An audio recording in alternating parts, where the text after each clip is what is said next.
Look, Ma, 3 whole babies.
doing it? Welcome on in. Hello, hello. Hello, hello. Morning, morning, morning. How are you guys? How are you? Stinky popinkies. I'm lagging a little bit. A skeleton. It's so skelly, man. He's jiving and riving and living. I'm only a little stinky, butts. She said, let's see about that. Also, let me know if the mic is all fucky. I changed some things around. It's probably not great, but if it's really bad, like awful, do let me know. Wait, where's the microphone? I can't even see it. Oh, there it is. She said, hold on, we gotta quote that. That's very good. I forgot how to quote. Add quote. But I'm gonna take the Feowo out of it because she doesn't have that.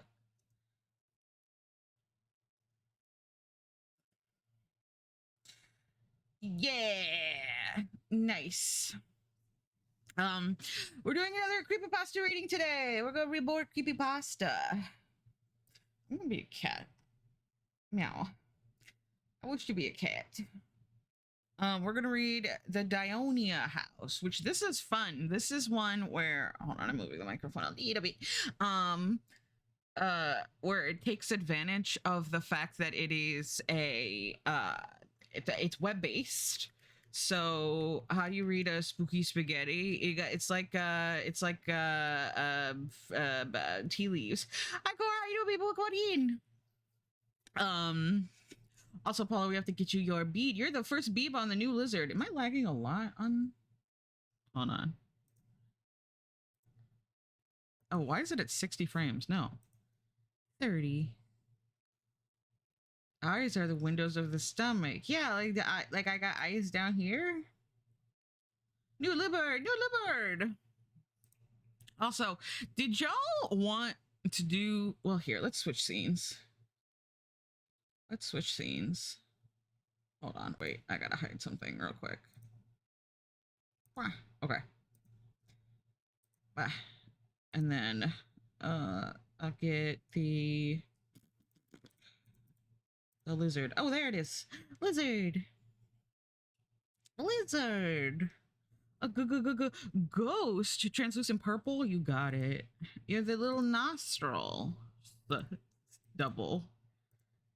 What was it? Transparent. I was like ghost. I was gonna write a G for ghost. T for transparent. All right, I'm lagging a little bit. I'm gonna switch over to the mini file. Dude, you're big. Is it this one? Oh, and I'm big too. Hold on. Why don't you work with this scene? Okay, there we go. I'm in the corner now. But yeah, did you guys want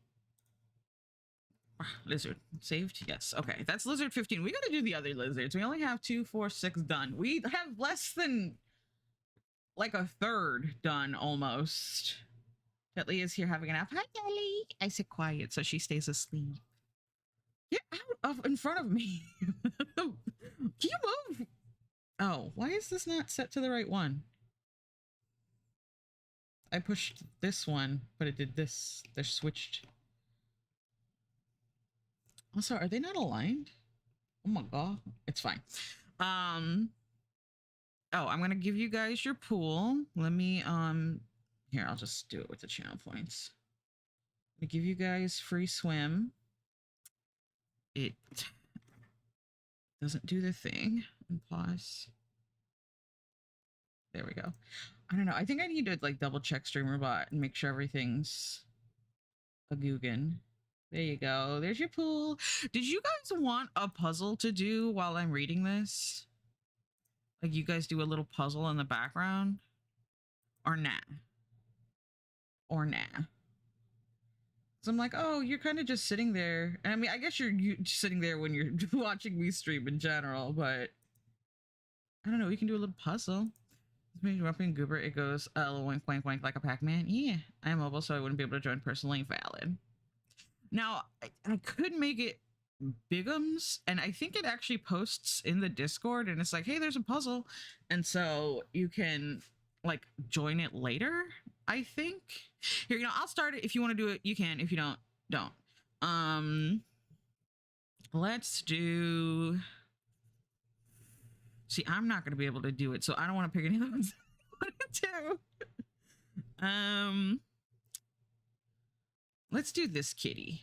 I wouldn't say no to puzzle, but I'm also sleep deprived. Valid. Private. Let's make it Bigums. Let's do 500. So you know what that means, Leon.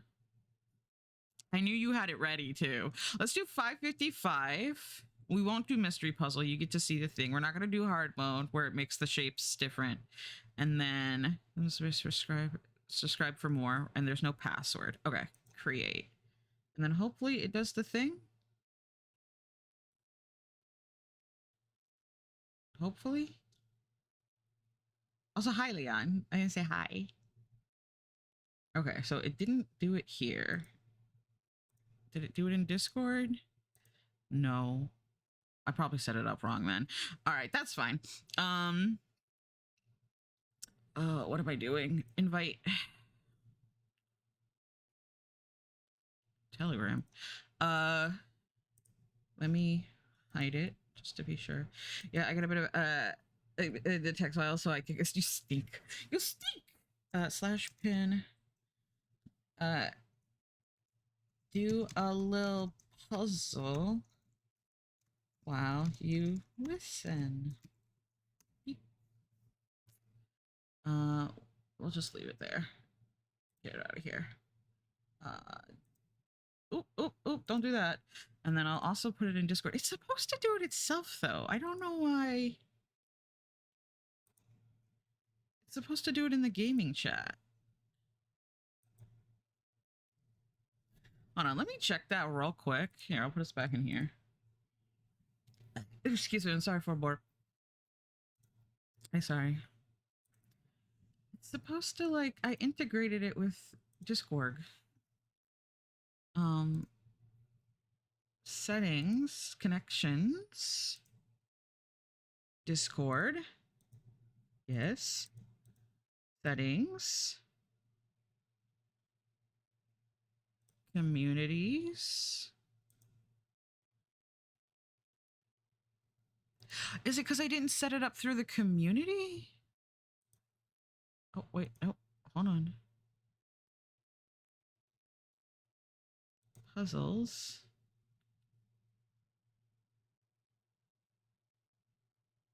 Open image. Hold on. Why are you not settings?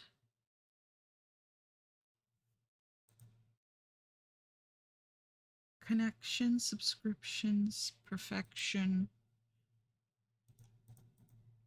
Hold on, let me disconnect it and reconnect it. The connection is in use. The connection is currently in use. Please leave the puzzle and communities maybe. Wait, but you didn't even do anything. You didn't even do anything.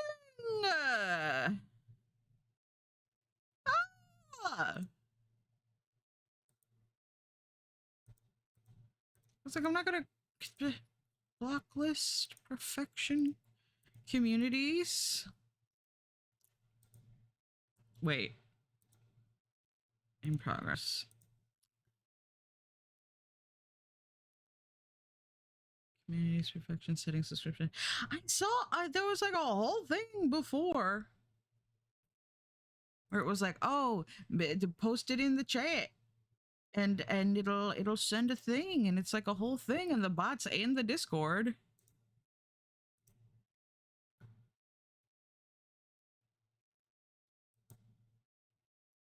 Is it because I set it to private? Discord. No, I don't want to join their Discord. Hold on, I'm gonna look at settings one more time.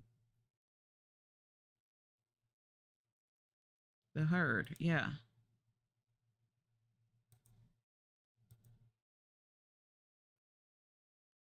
Wait. Hold on. Oh, okay. Hold on. I found the settings. Okay, those were buried. I'm sorry. Okay. Regular members participate in puzzle, add puzzles, participate in puzzles, add puzzles to the queue. Queue more puzzles than 1.5%. Yeah, you guys can add puzzles to the queue.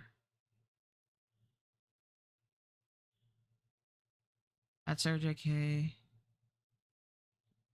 Room access. English. Okay. Integrations. Okay. Role assignment. Newbies, trusted members, game. Okay, puzzle. The channel and rules are synced to the Discord server. If you can't find the channel, make sure there's permission to see it. Okay, well, can you see it? Tanglebot? Where are you?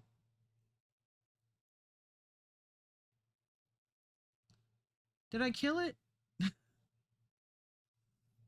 Did I kill it? I'm sorry. Or just like sitting here troubleshooting instead of. You're still here, right? Yeah. Hold on. If it's a bit to dedicate to, I will do it. Stinky. Okay, hold on. Permissions. I'm gonna Tanglebot. View channel. Send message channel. Oh, not manage channel. Message in channel. To manage web purpose permission, create thread, embed links, attach files, add reactions, use external emojis, use external stickers, pin message, message thread, read message history, send. Where's the read message thing? Use external app permission, send voice, send text page, read messages, read manage, pin message, manage message, mention. Send message. Yes. Okay. Hold on. Things are happening.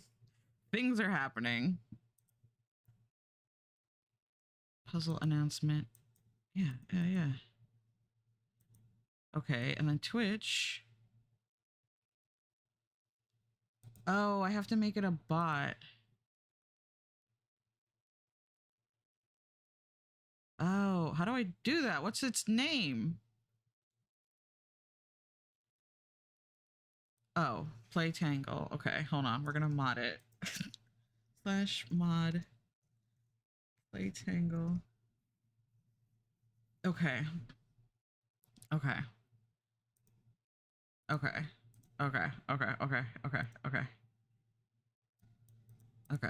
hold on. I want to add another puzzle to the queue and see if this works. We're going when things are happening. You go to this pumpkin pie community. Oh, I'm a goof. I'm a dang dilly dummy. Okay, I see what happened. Leon, how far are you in this puzzle? How far are you in this puzzle?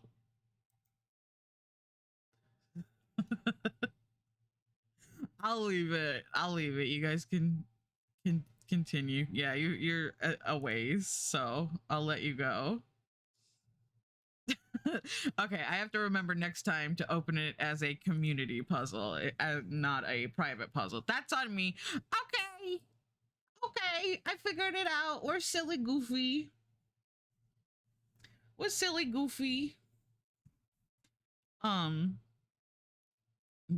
it'll be fixed now. All right, we're gonna read our story now. Wow, the Dionia House.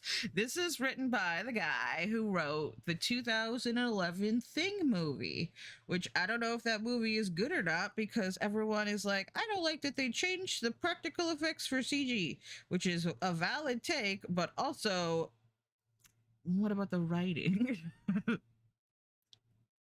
And so I don't know if that movie is actually good. Oh, look, there's so much white space. I'm not even cutting anything off. Also, yeah, it's on the Wayback Machine. We love the Internet Archives. Clappy, clappy, clappy. But yeah, so this is the Dionia House. Correspondence from Mark Condry, September 6, 2004 to October 1st, 2004. Yeah, so this is a creepypasta. Oh, they made a standalone movie for the thing. I've only seen the movies that have him teamed up with the other. Shut up! You big dork. The October 7th, 2004, Jennifer, friends, and family of Mark. As promised, here are copies of the correspondence I received from Mark over the course of the last month. For the most part, I have merely copied and pasted them from my email application. As you'll read, he requested this in hopes that you'll better understand why he did what he did. Also, I don't remember if there's need for trigger warnings. So we're gonna have to just deal with that. I made this site because it's the most efficient way to share Mark's emails with all of you. If not, I'm not advertising this to anyone. I do think it would be wise to pass this URL along to anyone who may help with the investigation. As I collect more info from various sources, I'll update this site to keep it an accurate record. I'll have the link at the end of the series as well. If you need to speak with me, Jen has my number. Thank you for your patience, and again, I am profoundly sorry. Eric. So, these are from Mark to Eric. All right? Let's get started.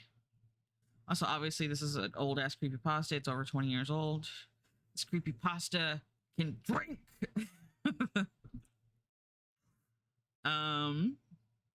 So from Mark, from Condry, Mark, date Monday, September 6th, 2004, 8:17 a.m. Subject, an old friend. Eric, hey man, it's Mark from Houston. The Saturday Night Gang feels like a long time ago, doesn't it?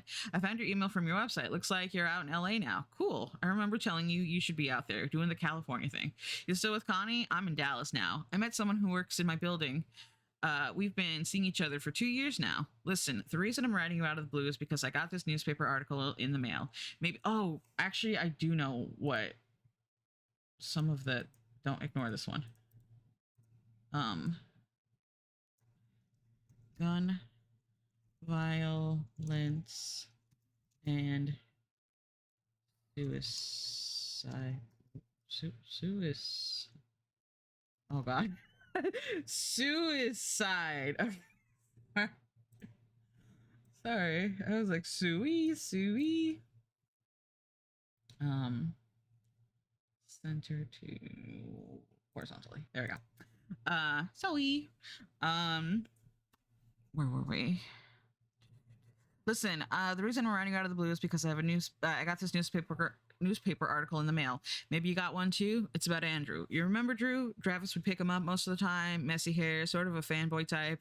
I don't remember his last name until I got this thing, and now it's really disturbing me. Goodbye.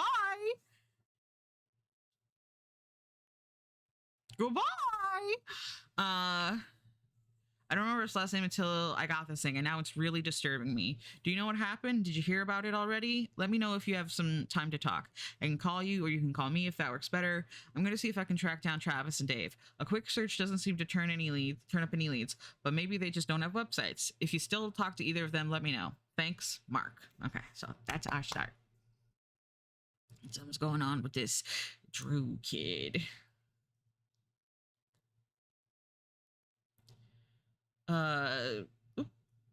From Condry, Mark, date Wednesday, September 8th, 2004, 7:44 a.m. Subject, an old friend.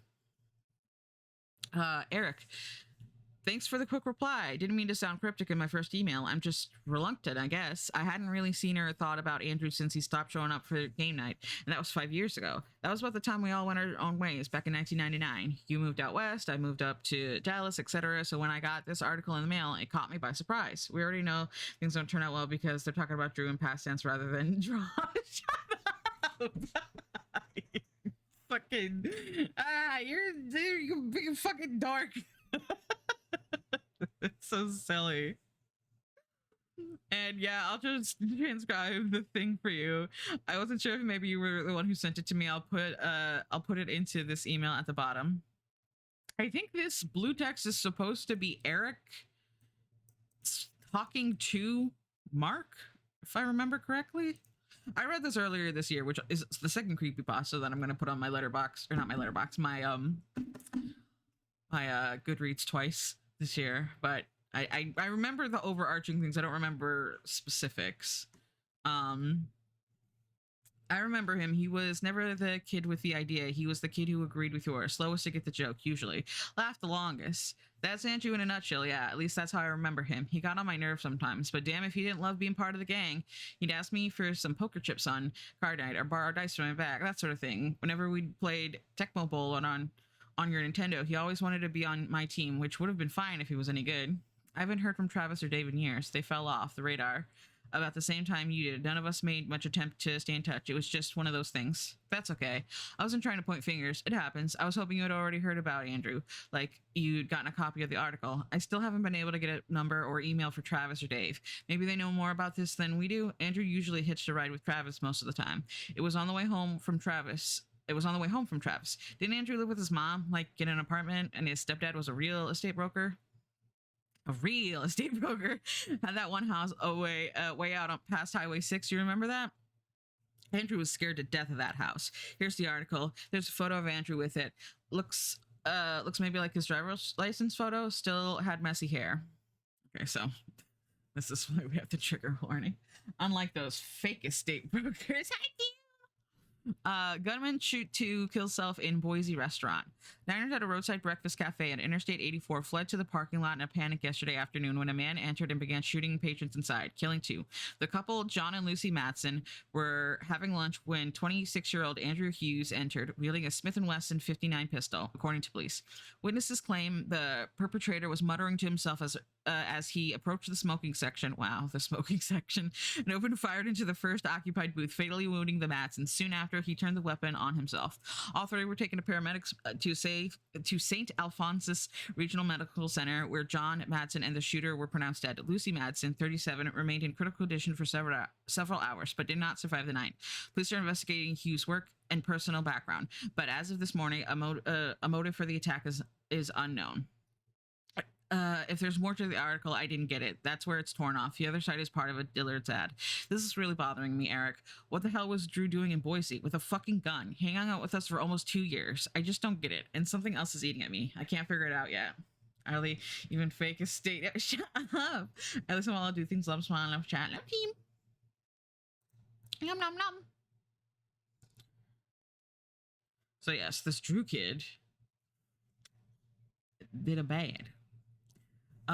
From Condry, Mark, a date Thursday, September 9th, 2004 at 2 p.m. Subject Andrew. This was the next day. Excuse me. I got burpees. I don't know why. I guess because I'm talking. Like I had Cheeps and a soda pop like 2 hours ago, but now that I'm talking, it's like, you're breathing a lot. What if you burped? And like, okay, but also maybe don't. Hey, I know how you feel. It's hard not to think of the times he sat next to us at the table, smiling like a fool, rolling dice and moving his pieces around the board. He loved Monopoly night. Always wagged his tongue when he counted money. I don't think he realized he did that. It's impossible to think of him shooting up a diner. There's no return address on the envelope. No, but the postmark is Idaho, not California or Texas. Not sure if you've already considered this, but is it possible the whole thing is fake? Some sick practical joke made to mess with our heads? You can get newsprint paper for... And then it's just cut off. Yeah, I considered it. Didn't tell you this earlier, but I called up St. Alphonsus and asked if they had a patient named Andrew Hughes admitted in the last month. They had no record of him. I asked if it would show if he'd been pronounced dead on arrival, and I got transferred to ER where they keep paramedic records, info on all DOAs. They have him listed. He showed up on August 28th, died of a gunshot wound to the head, pronounced dead by ER resident at 3:14 p.m. I asked for some contact info, like a phone number or an address where he might have been living. I got brushed off, told to call the police for that stuff. The hospital wouldn't give up any information, personal info, at least not without some signatures. I haven't called the police yet. That's probably the next step. Glad to hear that you and Connie are going strong. Sorry to sort of dump this all on you. I just didn't know who else would care to listen. Alright, if anything comes up, at this point I'm thinking maybe Drew's mom sent it to me. Maybe Drew kept track of me when I moved to Dallas and had my address. I'm listed in the book. That would explain the logistics part. I'm overthinking things. Take care, Mark. The book!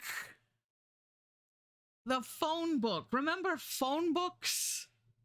When I was a little baby and I wanted to get on the computer, I would stack a bunch of phone books on the chair and then I would sit on it so I would be tall enough. And now these kids these days got their iPads that they could just sit in their lap, chicken my fucking head. Back in my day, we had to climb 15 phone books. Two different throwbacks already smoking section of poets. Yeah, it's like so fun. And like the fact that Eric has like a website that's probably just his name that Mark was able to like find him through is so fun. And like the fact that he's like, the other guys didn't have a website, I guess. Like it's a given that you would just have a website is so funny too. Good times back in the old days. The good old days. Where phone books were 15 miles high.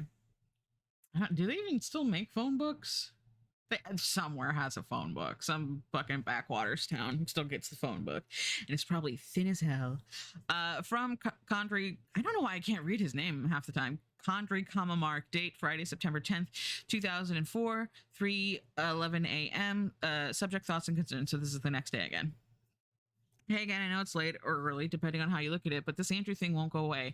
I finally realized what's eating at me, and I need to spit it out. Do you remember what went on just before Andrew stopped showing up for game nights at your place? I do. He was gone for 2 weeks because he had a house sit for his stepfather. Mom and stepdad went on a big vacation every summer for like 10 days, and Andrew was just expected to stay behind. He usually just stayed at his mom's apartment, but this year he was asked to mind the house his stepdad owned, the one out in the Old Rich subdivision west of Houston. Maybe the guy had a bunch of houses. He was big on real estate, wasn't he? The guy had inherited this dog from one of his clients. Somebody who moved out didn't want to take the dog with them. Do you think it was Whip? I went to say it was an Australian Shepherd. I don't think it was Whip. Do you remember any of this?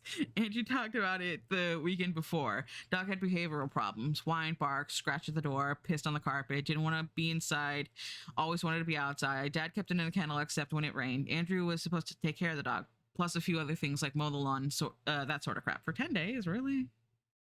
Was this summer? I don't know. But Andrew didn't want to go. Dave got into the apartment with him about how... got into that argument, with him about how it was the perfect setup for a young bachelor. House all to yourself, party time, risky business. And Andrew kept saying it was too cold for there for a party. Too cold.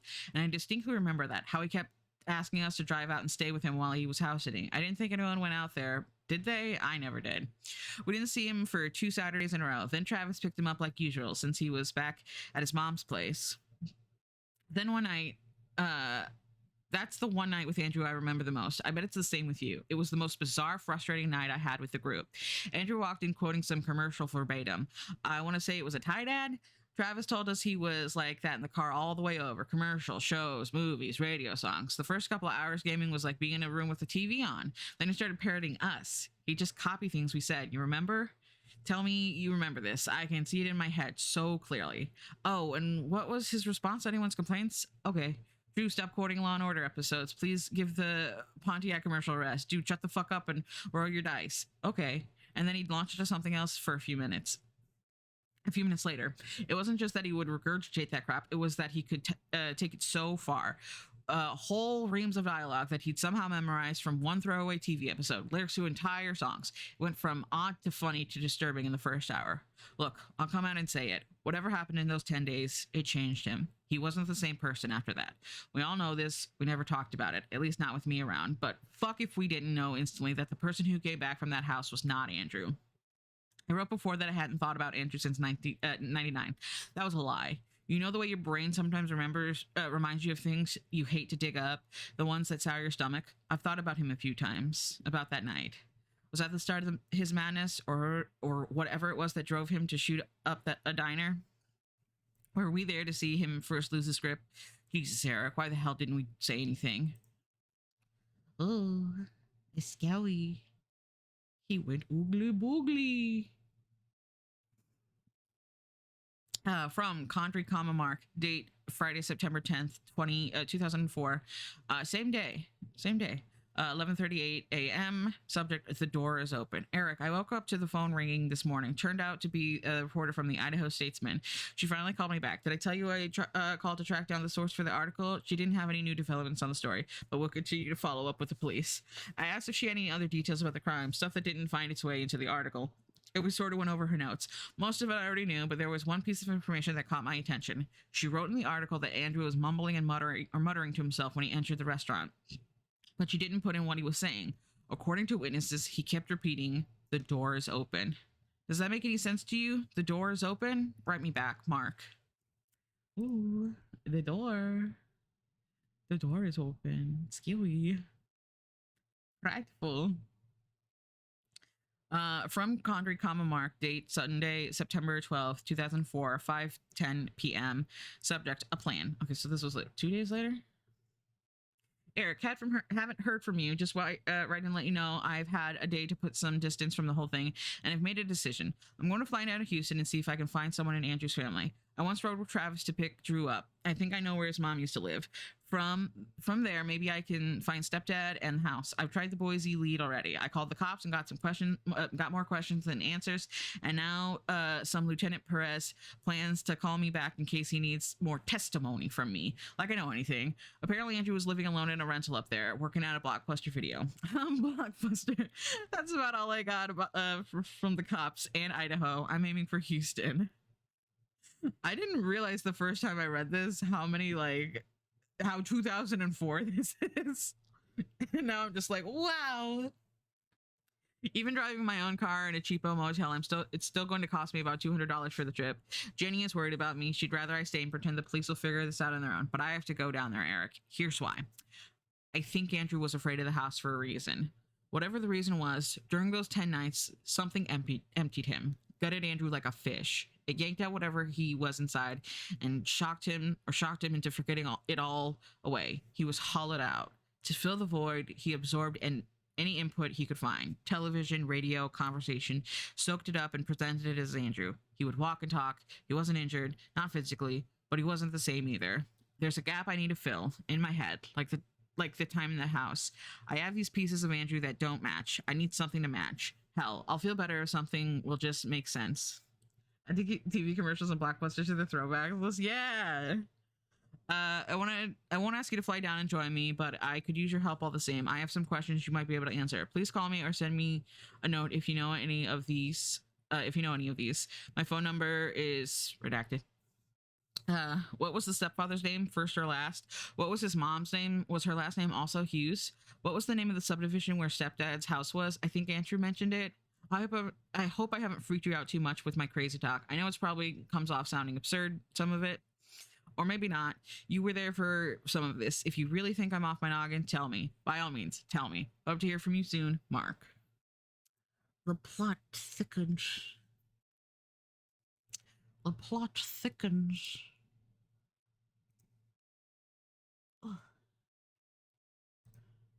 Oopsies, hold on.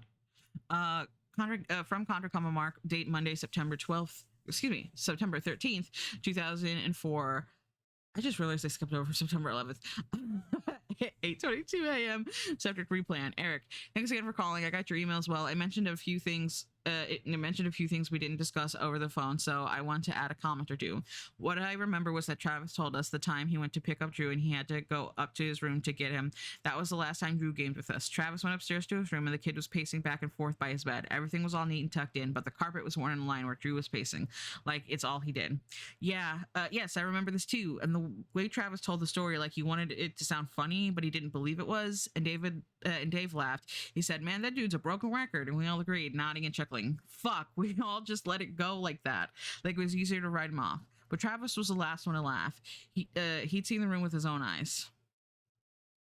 I really would, but Connie got sick last night and she's still throwing up this morning, and I don't feel right leaving town with her like this. Understandable. You stay there. I'll continue to email you with this on this thing. I can't really talk about Drew with Jenny. She's never knew him. She doesn't get why this is so disturbing outside of the horror that took place in Boise. That's why I keep writing you. Nobody else gets it. Hey, maybe I'll somehow find Travis and Dave while I'm in town. M. Indeed. I wonder why some of it's cut off. It's interesting. From Condry, Mark, date Tuesday, September 14th, 2004, 6:51 p.m. Subject, I made it. E. Made it to Houston. The drive was hell. Traffic and a persistent rattle in the trunk wore me down. The AC unit in my motel room sounds like a submerged Cessna engine. It'll be hard for me to sleep with it on and impossible with it off. Well, at least the whole internet access bit worked and I'm able to check my email. Tomorrow's a long day. I'll be prowling Braeswood and your old neighborhood to zero in on the apartment complex I went to once. Joy. Wish me luck, Mark. So, he's there. He's in Texas. From Condra, Mark, date Wednesday, September 15th, 2004, 9:06 p.m. Subject, lots of stuff. Lots of stuff. Eric, great news. I have a solid lead. The whole day felt like I was pulling a string from the sand, but it pointed me in the right direction. These emails are becoming more of a journal for me to help me log my progress. I hope you don't mind. Scariest part of the creepypasta text is, yeah.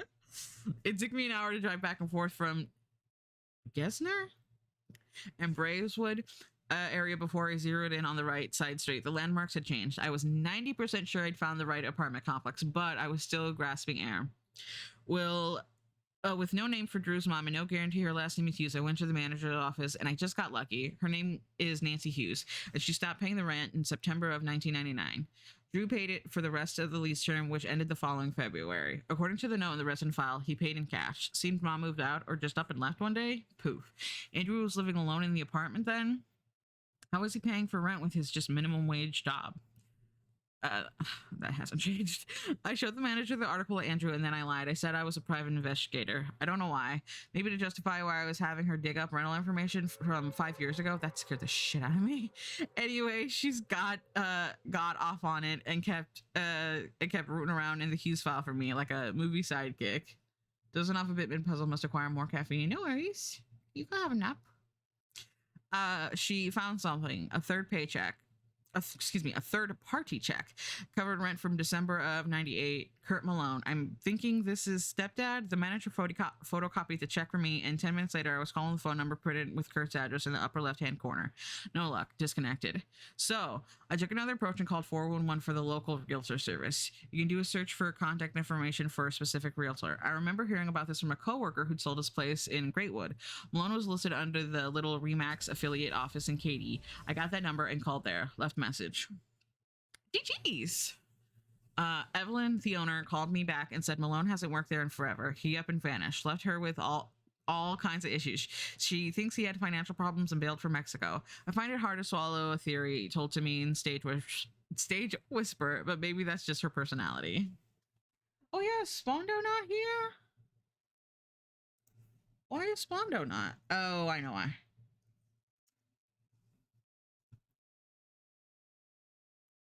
Boy. I'll make you come here. Thinker. So that's 2 people gone. Before I thought maybe mom just moved in with stepdad. Now I don't know what the hell to think. The call went on for half an hour and I got to hear the HR nightmare Evelyn went through thanks to Kurt's disappearance.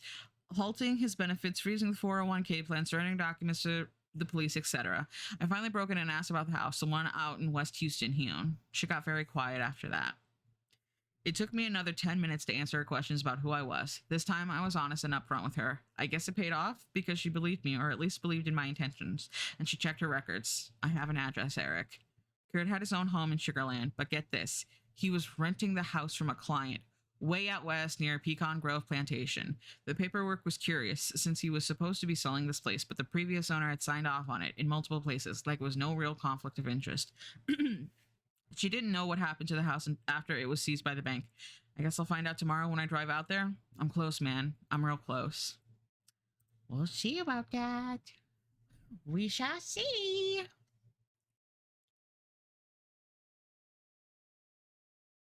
Ew. No, Mark was able to send text messages from his phone, but I frequently receive them late, sometimes hours after he sent them, as is the case from September 21st messages. Friend removed. I'm not going to read that. Sprint PCS. Is that still going? Sprint PCS? Thursday, September 16th, 2004, 3:33 p.m. Subject, no subject. Where are you? Call me.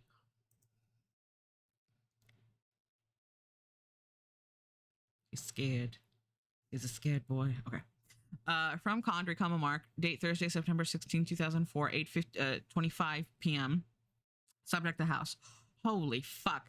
I tried calling you 5 times today and I got your machine. I really need to talk. Call me soon as you can. Where do I start? The house is still there. It's this generic one-story thing, bricks and siding. It must have been built at the same time as the other houses in the neighborhood, but it just looks older. The roof is scarred in places. The driveway hasn't held up like the others have. Cracks in the pavement. A plank is missing from the side gate. I rang the doorbell and figured I'd talk to the new owners. No one answered. I couldn't really hear if it worked or not. Blinds and curtains in the windows kept me from peering inside. There was a dusty pickup truck with a warped front fender parked in the driveway. A neighbor across the street saw me checking it. He talked to me for a while. He was watering his shrubs. He hasn't met the person who lives in the house now, or if anyone is living there really. He remembered Kurt, but not by name, just as the guy who stayed there for a few months. The previous owner, Kurt's clients, didn't live there that much longer. They had all sorts of problems with the house, electrical, heating, that sort of thing. They moved out, left most of their furniture behind, he said. Packed into a big RV one day and just drove off. He still remembers their names. John and Lucy Malone. What? All my buttons are broken. I wish to be scared. No. Hold on. Wait. Scared. There we go. And John and Lucy were the people that Andrew shot. So, the plot thickens like a fucking roux. It thickens. Let's see. From Conry, Mark, Saturday, September 18th, 2004, 7:59 a.m. Subject re-update. Hey, Eric, we're playing phone tag. When you called, I was already on the plane, and when I called you back, I guess you were at the hospital again? Really sorry to hear about Connie. Any idea what it is? Food poisoning? Something else? What are the doctors saying? I'm in Boise now. Yeah, I nabbed a ticket from Priceline on short notice. Got on standby. I left my car at the George Bush airport in Houston. Jen freaked out when I told her. Then she got very terse. Said I should do what will make me happy and hung up. What will make me happy? Christ. I don't know a soul in Idaho. I haven't slept in 2 days. I'm charging everything to my Visa, and I have no idea how I'm going to pay it off. My watch stopped working yesterday. I got this weird ring in my right ear. It comes and goes. Annoying as hell. I'll tell you what will make me happy. Closing my eyes and not seeing Andrew staring back at me. What are you going to do once you get there? Do you plan on telling the police that the Madsen connection? Do you think the Madsens left something in the house that drove Drew nuts and he killed them for 8 years later? Seriously, this is fucked up. Yeah, I don't know what to do. Right now, it's just a connection. They lived in the same house. The Madsens were there for 4.5 months, and Drew was there for 10 days. I have no idea what that means. I'll email you when I figure something out. I feel like I should pass this along to some people, like to get you some help out there, or bring in the feds or something. I don't know if anyone else has managed to make the connection you did, and it's an important one to the case. Can I forward your emails and contact info to someone? I've been thinking about that because I was going to ask you to do that for me at first, but now I don't think I'll get the kind of help I need. Let's face it, there are enough unexplained pieces to this. Thing. Okay, I'm sorry. I'm going to get two kinds of interests: nuts and skeptics. I wouldn't mind so much the skeptics, except I get this vision in my head of some guy calling Jenny, calling my parents, calling my boss at work, looking to paint the picture of a guy who's lost his mind after hearing his dead friend went nuts. I really haven't been totally honest with Jenny or my supervisor at the office because this is not something you can really explain. I've been calling in sick to work. I told Jenny I had to go to Boise to attend a pseudo wake. I don't want them to bite me in the ass while I'm looking into Andrew's past. Here's what you can do for me, though. You can hold on to the stuff as evidence or whatever. If something crazy happens and I'm in trouble, use this to explain the situation for me. Forward emails to my friends or family. Maybe if they read them, they'll understand what I'm going through. I know I didn't mean to inherit this job. I'm sorry to make you do it, but I really appreciate the help. Mark in Potato Land. That's so funny. You guys in Potato Land. She's in Idaho, where the potatoes grow. Silly man. Silly man. From Condry, Mark, date Monday, September 20th, 2004, 10:13 a.m. Subject new lead. Update. I called the hospital and the one where Andrew was taken back in August and asked some pointed questions about where Andrew's body went. Who picked it up? Did a relative or friend show up? The answer was no, but he was tagged with John and Lucy. I kept demanding some sort of lead, so the intern gave me the names of the relatives who were called in to confirm the IDs of the Madsens and to arrange for funeral home delivery. John's cousins live out live out here.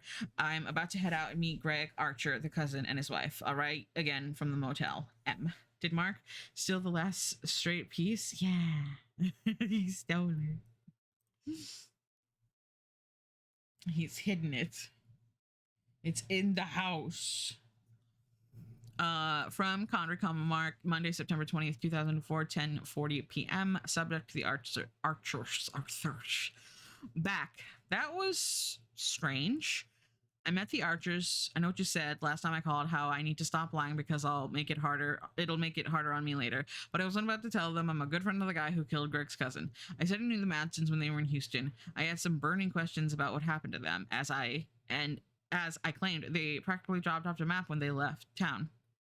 I hadn't heard from them since. Greg did most of the talking. His wife Helen was pleasant in that stiff-smiled way, but she found ways to interrupt my chat with Greg and remind him of other things he needed to get done.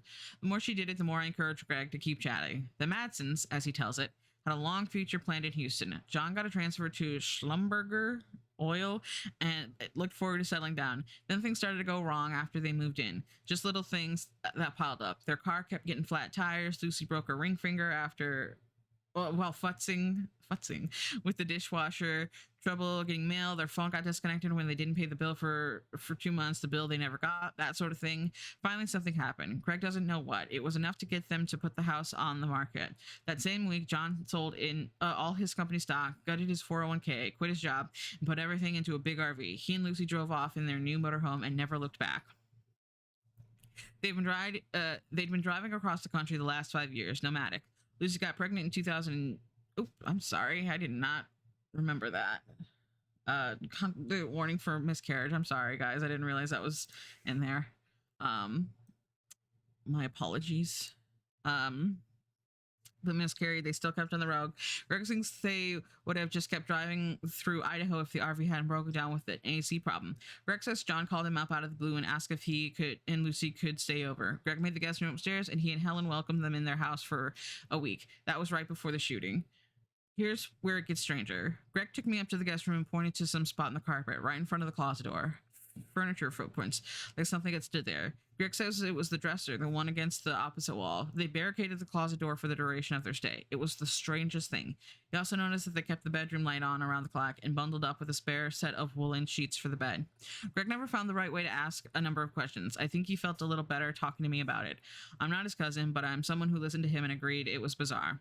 I left Greg and Helen's not feeling any better. I feel worse now. I ache the way you're sore right before you get really sick. I'm trying to put things together. I really am. I have to go to the police now, don't I? I'll go first thing in the morning, I promise, Eric. Goodness. Things are heating up in the Dionia house. From Condor, Mark, Tuesday, September 21st, 2004, 2:21 a.m. Subject, no subject. Hey, I just saw this thing on Discovery Channel. Probably a rewind. I bet you can catch it sometime.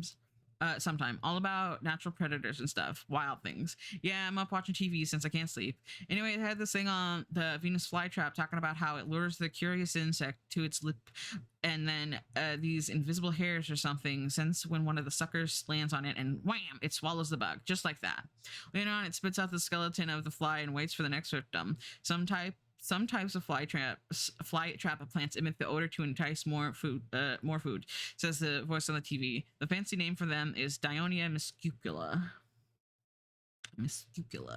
So I wonder if that's... Oop. That makes a noise for me when that happens, and so I'm always like, oh. So I wonder if that's all this is. This whole thing with the shooting and the anonymous articles in Houston and the footprints on the carpet, it's all to get me into the Venus flytrap. Only the set isn't sweet sap, it's guilt. Guilt over all those times I was around Drew and didn't do anything, you know what I mean?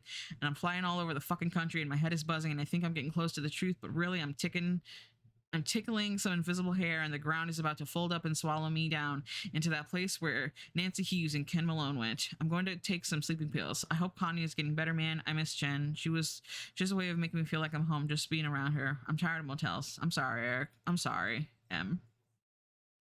Things are getting bad. You're in jail.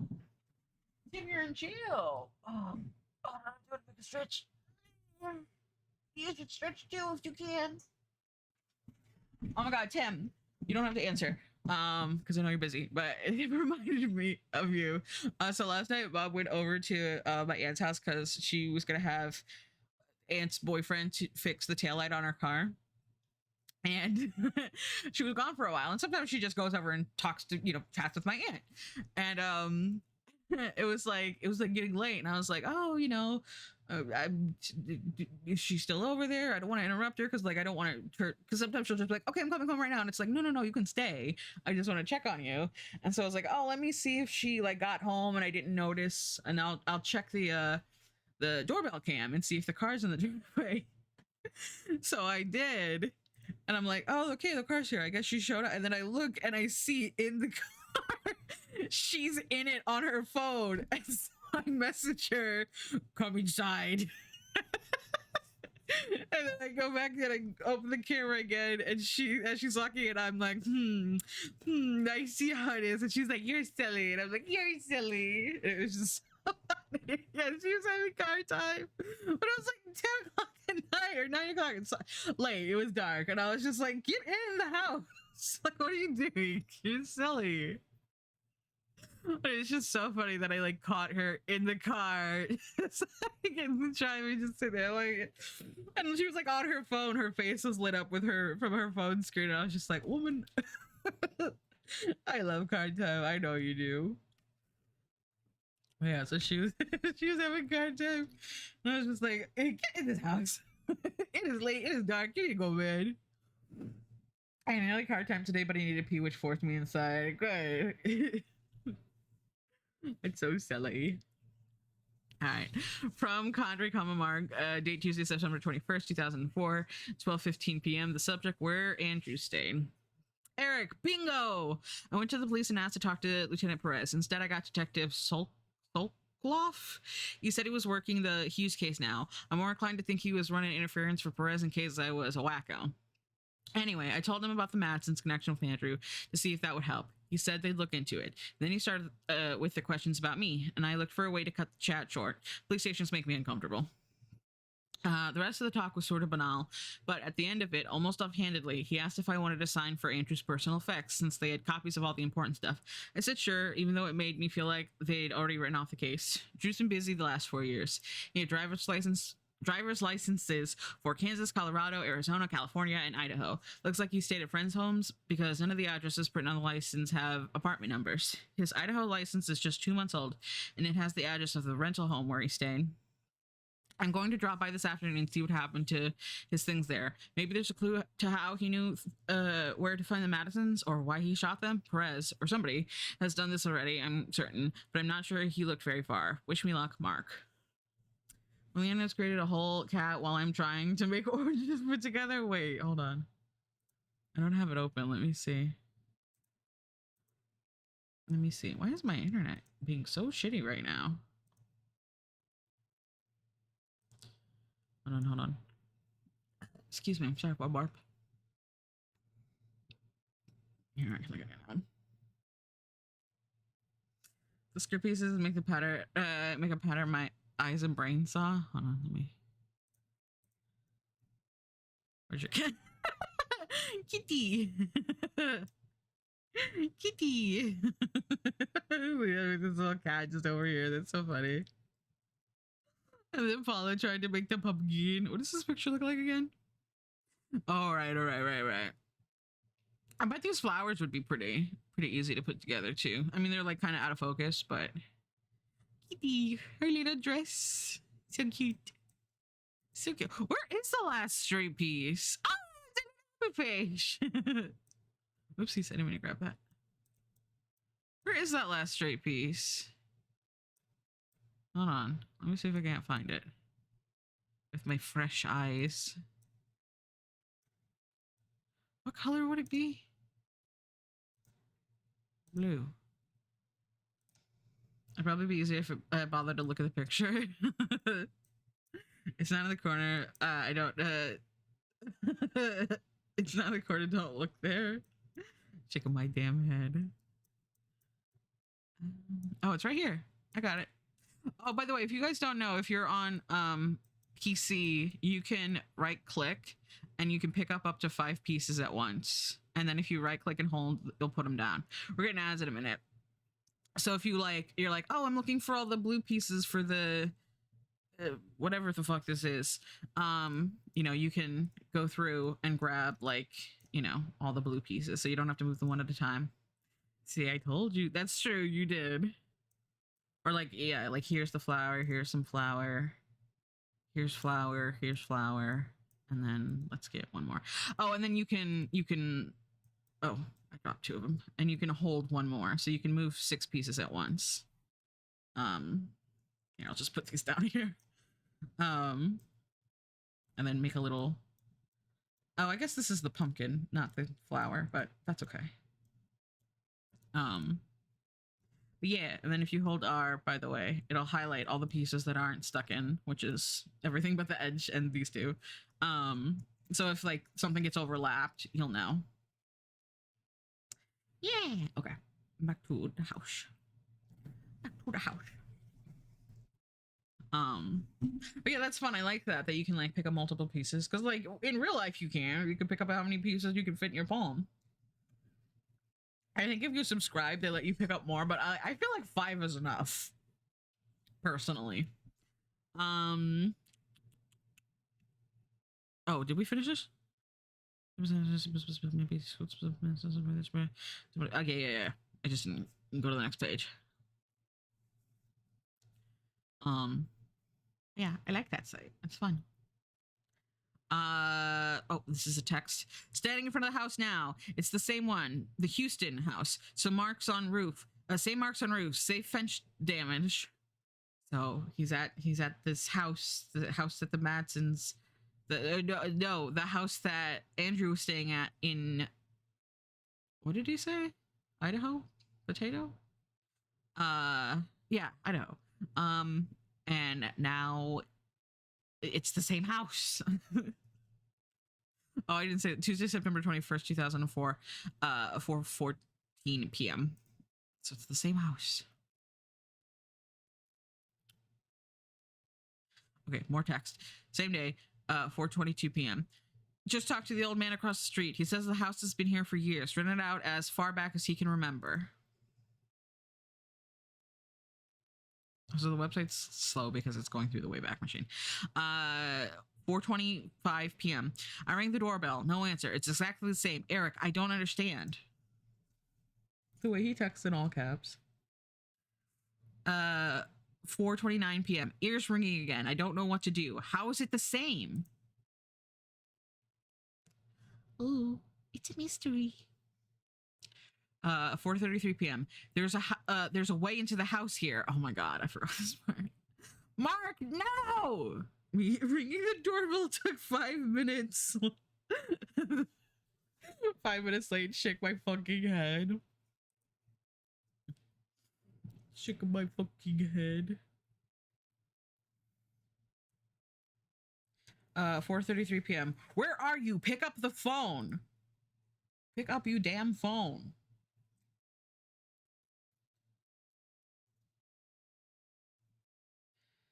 I'm going inside. Mark! No!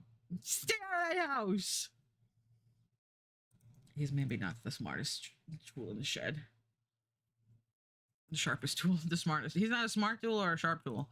4:41. Inside the house. Nobody is here. Air is cold. Metal smell. The way the pages have to load is actually super frustrating. Cause I'm like, go. 4:41. I think that was the same time. I found the stairs going up. Didn't see second story from street.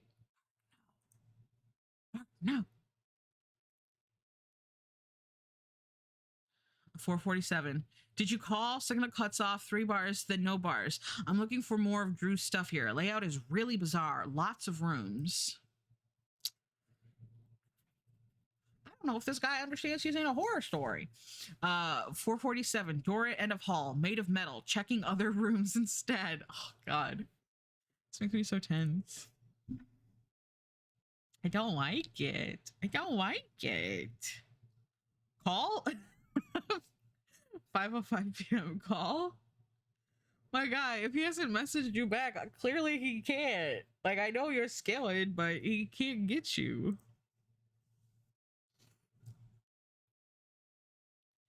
Uh, 5:04, or excuse me, 5:09 p.m.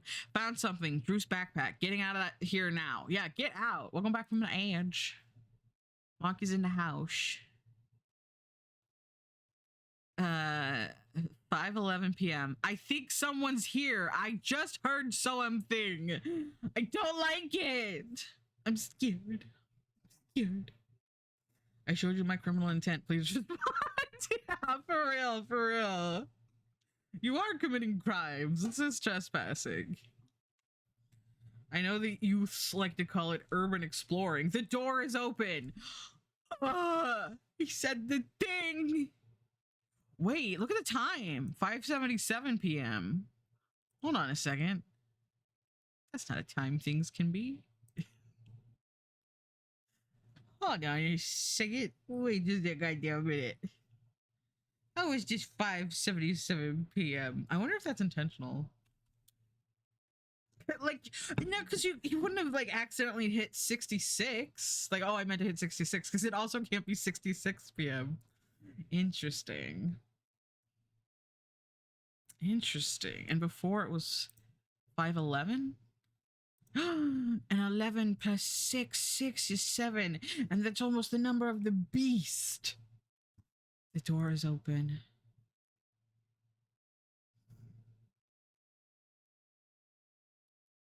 Okay, here we go.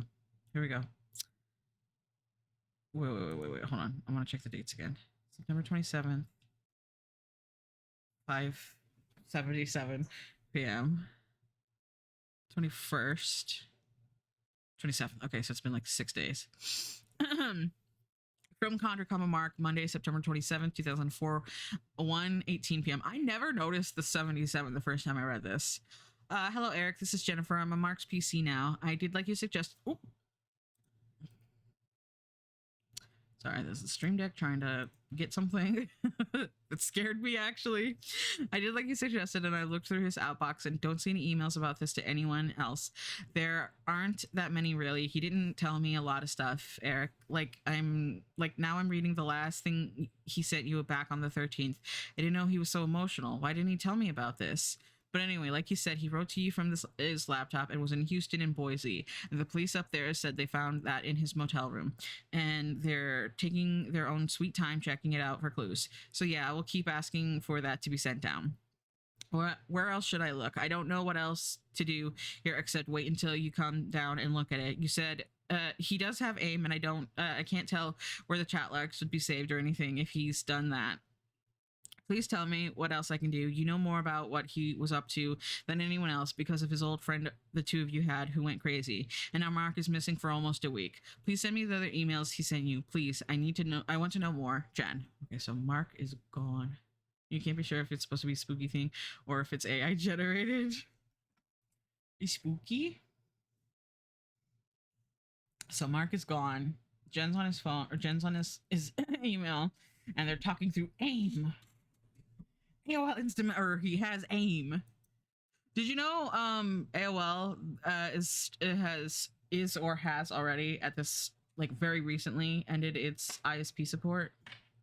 You can't get your internet through 5:77. Oh, this is from 2004. This was actually written in 2004. So he's old. I don't know what 5:77 would mean though. Like what would that? I don't know what the relevance of the 77 would be. Maybe we'll see something else and I'll be like, oh, a thing. Yeah, so Mark is missing and Jen's getting in on it. But yeah, you can't get an email service through AOL anymore. Oh no, I'll have to change my internet providers. I wonder how good their internet was, like, towards the end. From Postmaster, Friday, October 1st, 2004, 11:30 p.m. Subject, undelivered email. User unknown X RCPT2 generated following response 550 unknown user x@x.x. Original message follows from x.x at x.x Friday, October 1st, 2004, 12:47 p.m. Subject no subject. Human arm and leg bones found on the street. Oh, sorry, dismemberment as well. I'm sorry, I'm bad at fucking trigger warnings.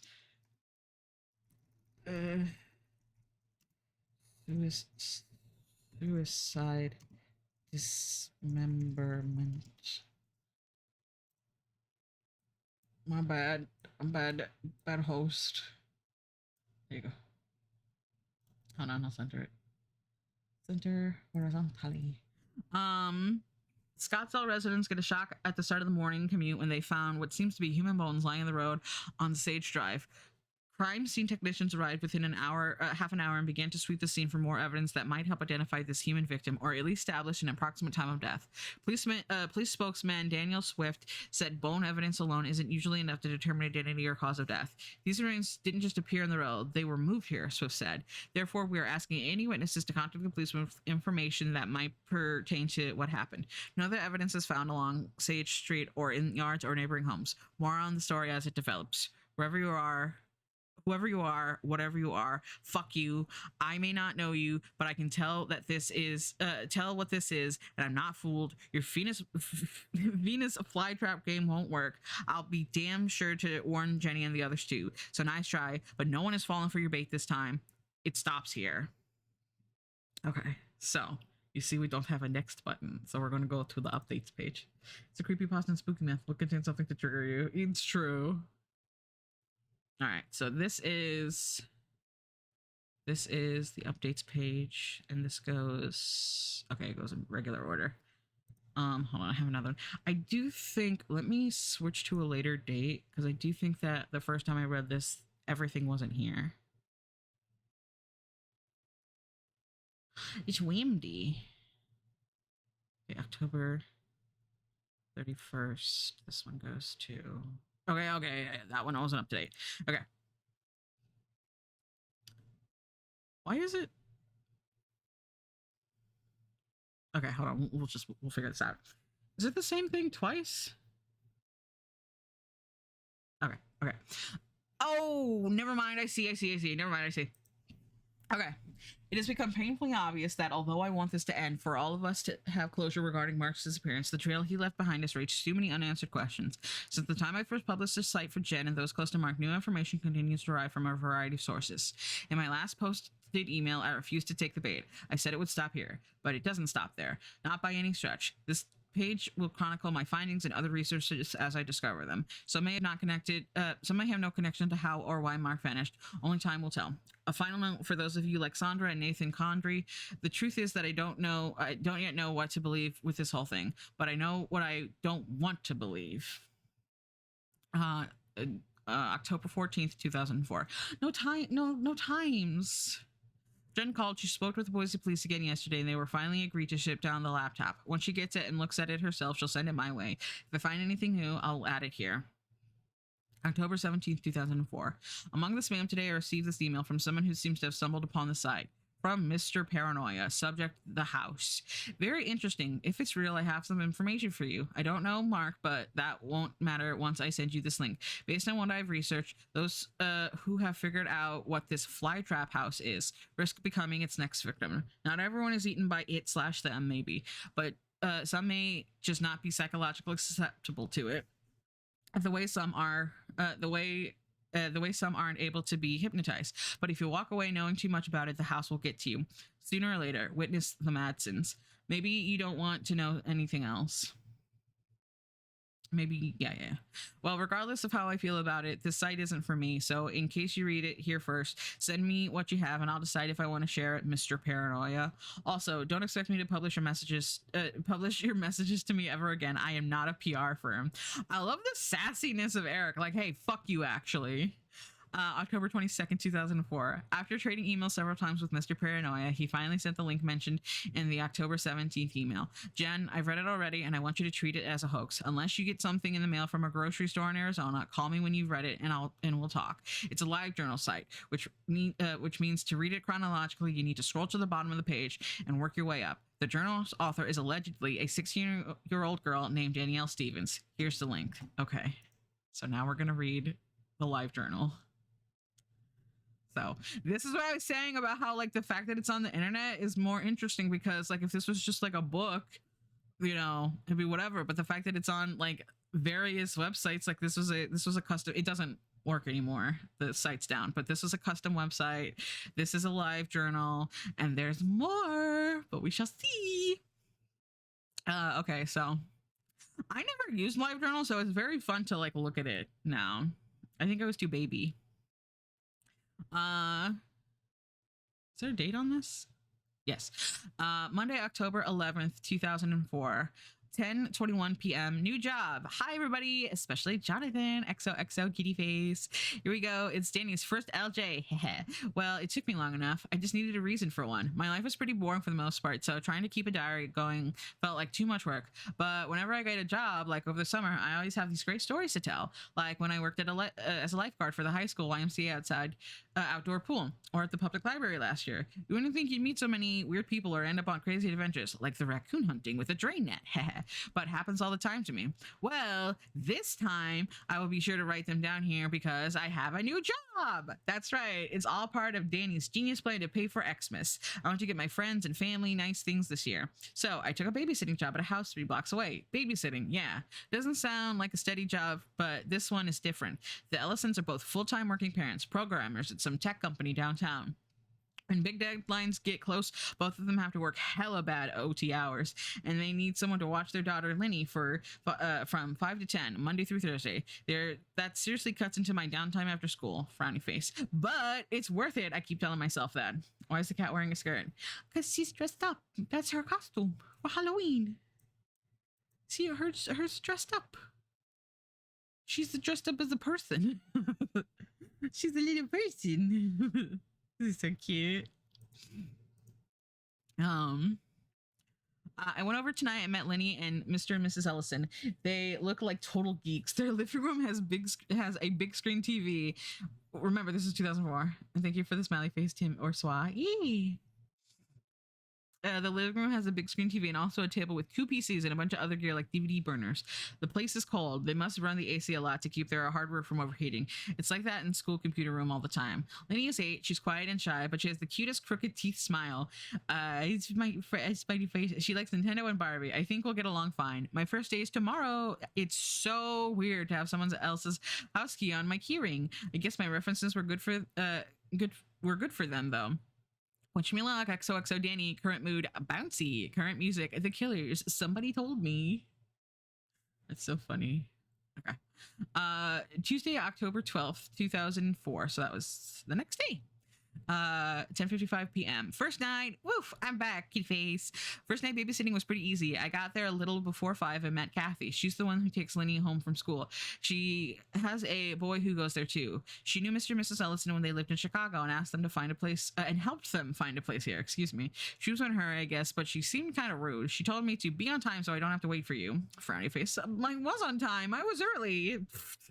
Lenny was still very quiet, but she doesn't know me, so that's okay. We played some Nintendo, and after dinner she wanted to play house. She has a dollhouse in her room, excuse me. It's really cute. I grabbed a Barbie doll and started to play with her, but she told me Barbie wasn't the right size for the house. Hee. It's true too. Barbie is just way too tall. See what long legs get you sometimes? But Lenny doesn't have any dolls for the house. She says it doesn't need any because it's just a house. And I think she secretly wants some. Secretly.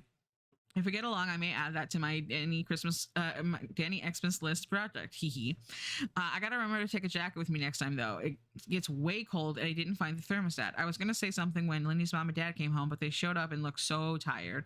I don't know how they work such crazy hours. I just got my money and told them I'd be there tomorrow. That was it. Pretty uneventful first day. So sleepy now. Off to bed. XOXO Danny. Current mood, sleepy. Current music, Michelle Branch. Are you happy?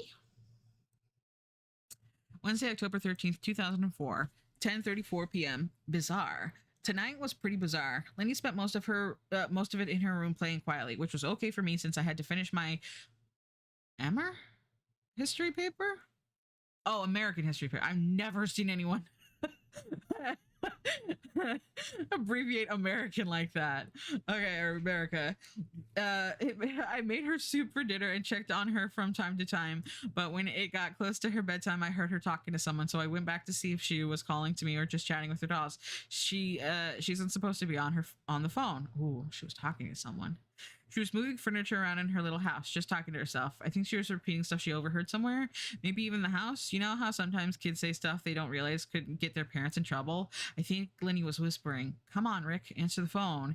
And the door. Is Mrs. Ellison maybe seeing Rick on this side? When I tucked Lenny in bed, I asked her what she was saying before, and she just shrugged and said it was stuff she heard. When I asked where she heard them, she said around. Well, we'll see if the plot thickens tomorrow, right? Tomorrow night. Smiley face. Off to bed now. Danny, current mood, confused. So come on, Rick. Like Eric. The door. Thursday, October 14th, 2004, 11:02 p.m. Crooked. Oh my god, Lenny is a strange little girl. Last night it was weird phrases. Tonight it was a rhyme or some children's song. Something about a crooked man with 6 pants. I don't know. I mean, she can be cute and smiles a lot, but already I worry she doesn't get enough attention from her parents. Well, duh. Otherwise I wouldn't have this job. Little tongue out face. She wanted to go to bed early tonight. I tucked her in and she hugged me and kept her arms around me for so long. Frowny face. She's definitely gonna get an Xmas present from me, even if I'm not her sitter by then. I told her a story to put her to sleep about a family of bears in a big house. I was using her dollhouse as the one where the bears live, you know, just improvising. So I was looking over at it and saw she had colored a room upstairs in red, marked up all with magic marker. Girl, I asked her what the room was and she just said that the one upstairs. Why is it red? Lenny just shrugged like she didn't know. What's it for? It smells like cookies and candy. See what I mean? Strange. No idea what that's about. Oh, I almost forgot. On my way back to the living room, I found a set of keys on the floor in the hall, just lying there. I was like, what the fuck? They weren't mine, and the house keys didn't work on the door for the house. The house keys didn't work on the door for the house. Okay, I see what this is saying. I don't know how I missed them before. I think they belong to Rick. Anyway, they have one of those grocery store keychain cards on them, so I took them. Maybe I should have handed them over to Mr. and Mrs. Ellison's, but what if I'm right and Mom is having an affair and those were her BF? Those were her BF's place. I don't want to cause any trouble. Get anyone in trouble. This weekend, I'm gonna go to the store and give them and have them scan the little key card for me to see who it is. I'll be a good Samaritan and nosy at the same time. John's little brother Sax at the one on Camelback, I think. Oh, I always forget that he Sax. He does the bagging up. I always called it bagging, so Sax feels weird to me. Yawn. What a week. I get a weekend to myself though. I'll write if I find anything juicy about the keys. XOXO Danny. Current mode cold. Current song Queen Searchy. Silent Lucidity. I don't know who this band is. I'm sorry. Saturday, October 16th, 2004, 11:10 a.m. Keys. Well, that was a letdown. Okay, so I went and had the keychain card thing scanned at the Fry's, which worked, even though, excuse me, they were for another place because it's all part of a big chain of stores. The keys don't belong to anyone named Rick after all. The guy told me they're for somebody named Mark Hondry. Wait, that's so funny that she got his name wrong. I think it was. He lives in Texas. I didn't get them back either. It's policy to have the store mail them back. Whatever. I think it's Queen Reich. Oh, hi, Mark. His name is Mark Condry, but she said Mark Hondry because she doesn't know words. Like she's just writing what she's hearing. That's so funny, actually. So it makes me wonder what in the world they would be doing in Mr. and Mrs. Ellison's hall. Listen. LOL. Listen to me. I'm like Nancy Drew. DRU. Smiley face. Okay, after the mall. John is waiting. XOXO. Current mood. Curious? Oh, Gigi's by the way. Sorry, baby. Monday, October 18th, 2004, 10:31 p.m. I'm back on the job. What a weekend, kitty face. Let's see. I hung out with John, saw the puppet movie by those South Park guys, and went lipstick shopping because I read this article how lipstick is all undervalued now. Like people don't wear it as often. And I love lipstick. Kitty face. Ooh, rebel. Don't be so hard on yourself, Danny. You're not nearly as bad. Should I say enough to be Nancy? True, you right. Tonight was pretty boring. Lenny was her usual quiet self, and we spent the night watching TV. We watched Aladdin twice, and then it was bedtime. The house wasn't as cold this time, but maybe it wasn't that bad since I brought a jacket and kept it on. Oh, I burned dinner. Oh, that was frustrating because I know I set it for the right time. So I made us PB&J sandwiches instead. I'm such a mom. No joking about that. I gotta tell you this one weird part. That was when I was cleaning up the kitchen after putting Lenny to bed. I heard what sounded like somebody barreling downstairs. Only there's no stairs at the Ellisons' house. I think it was just the TV, or maybe the garage door just makes the sound like that because the Ellisons came in a few minutes later. Boy, they looked tired. They couldn't keep. Excuse me. They could have used a couple of Danny's special PB&Js themselves. I still don't know if I should mention finding the keys that belong to that Mark guy or not. Anyway, time for bed. Danny, current mood, sleepy. Tuesday, October 19th, 2004, 10:48 p.m. Why am I doing this again? Blah, I don't feel good. I have a headache, and I've had a headache for half the night, just pounding on the back of my eyes. I've taken like 4 Advil already, and it won't go away. Babysitting was a nightmare. I had 2 papers to write, plus homework, plus Tuesdays are workout days for me, but I got up late and couldn't work out this morning, so I sort of squeezed in a quick 20-minute session after school. Oh my God, Lenny kept singing that stupid rhyme all night. Drove me nuts. I swear if I hear it one more time, I'll snap. I had such a hard time with everything tonight. The house got really cold at one point. Made my ear ring. You know that high-pitched sound that they use for the test of the emergency broadcast system? Yeah, my ear was doing that. I thought it was a computer at first. Did I tell you about the PCs in the living room? Anyway, they're always on. I went over and checked them out. The table is like a spaghetti roll of cables leading off behind furniture or into the wall. Turns out it's not them. The ringing was in my ears, but the Ellisons had some sort of monitoring program going on. All these numbers were scrolling like mad in the window. The program wasn't anything I recognized, but the file name was TMP test _addict. I didn't want to get in trouble, so I didn't touch them. It got warm in the hall. Lenny and I stayed there for a while. It also smelled good there, like a bakery. I think the vents must have messed up in that house. Seriously, I don't know how anyone could live like that all the time. Frowny face. I want to quit. I don't want to hurt Lenny's feelings, but maybe I should just suck it up. God, there goes the ringing again. Current mood drained. Okay, so she's having some issues. Oh, this is a big one. Wednesday, October 20th, 2004.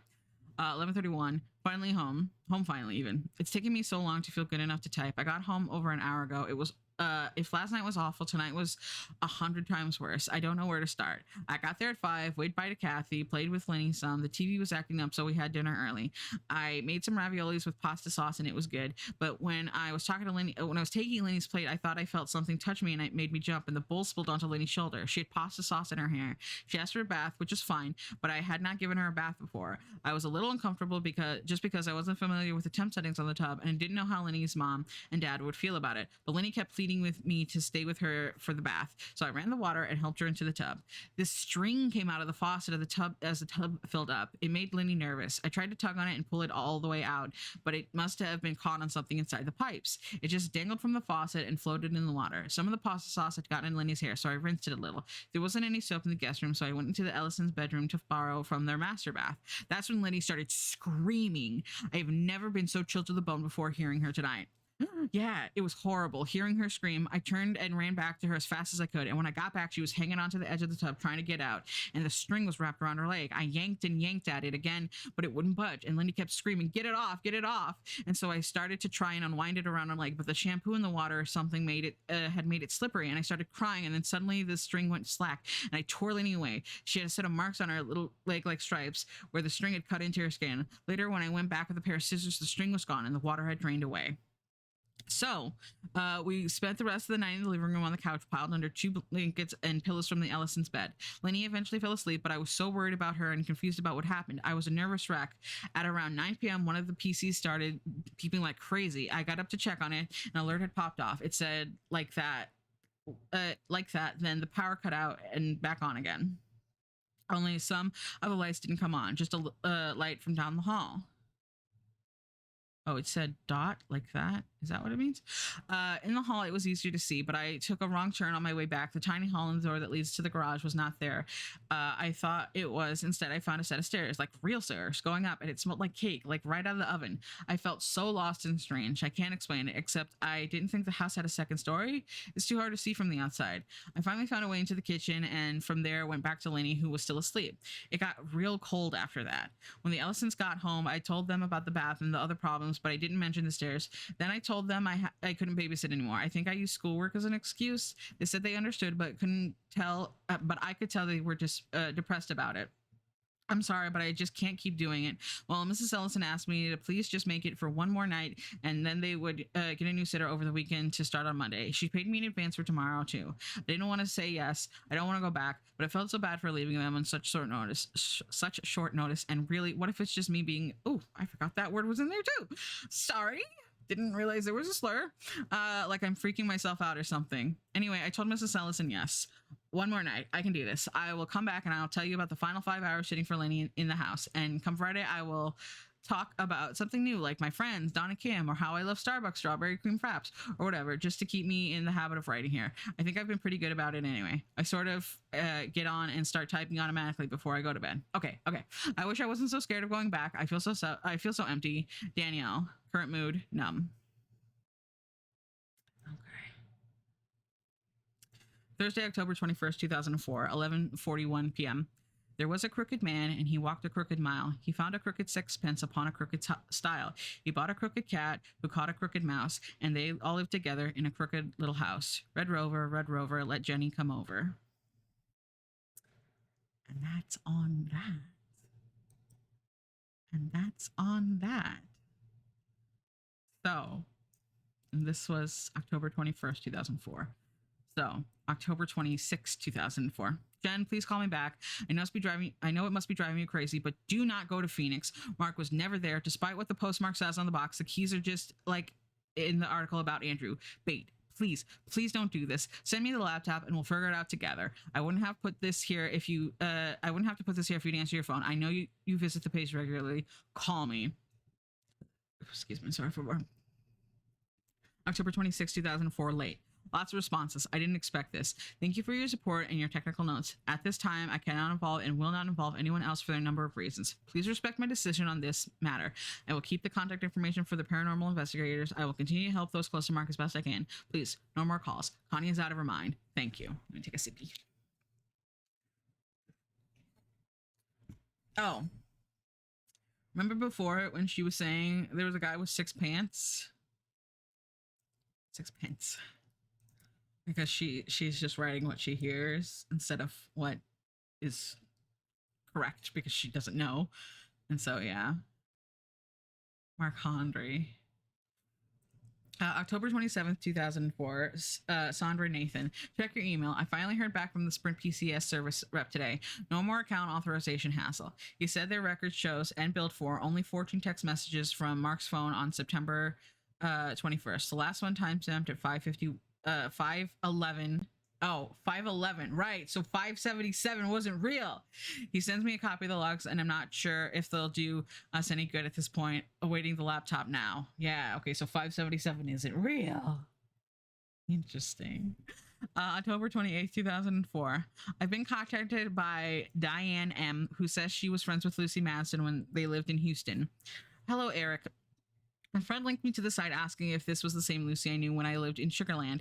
After doing some reading, I'm convinced it is. I have no idea what happened to her after she and John moved. Lucy and I met through a little book club some mutual friends started.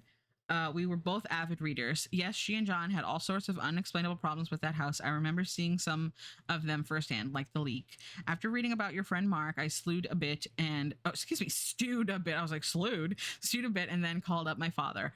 I often talked with Lucy on AIM when she lived here, and thought maybe some of those old dialogues would be of use to you, but they would have been on my old PC, which I gave to my dad a year ago. I went over tonight and dug through the program files for any sign of my AIM chats with Lucy way back when. My dad had removed a lot of stuff. He deletes things, but I did find a scrap from February 1999.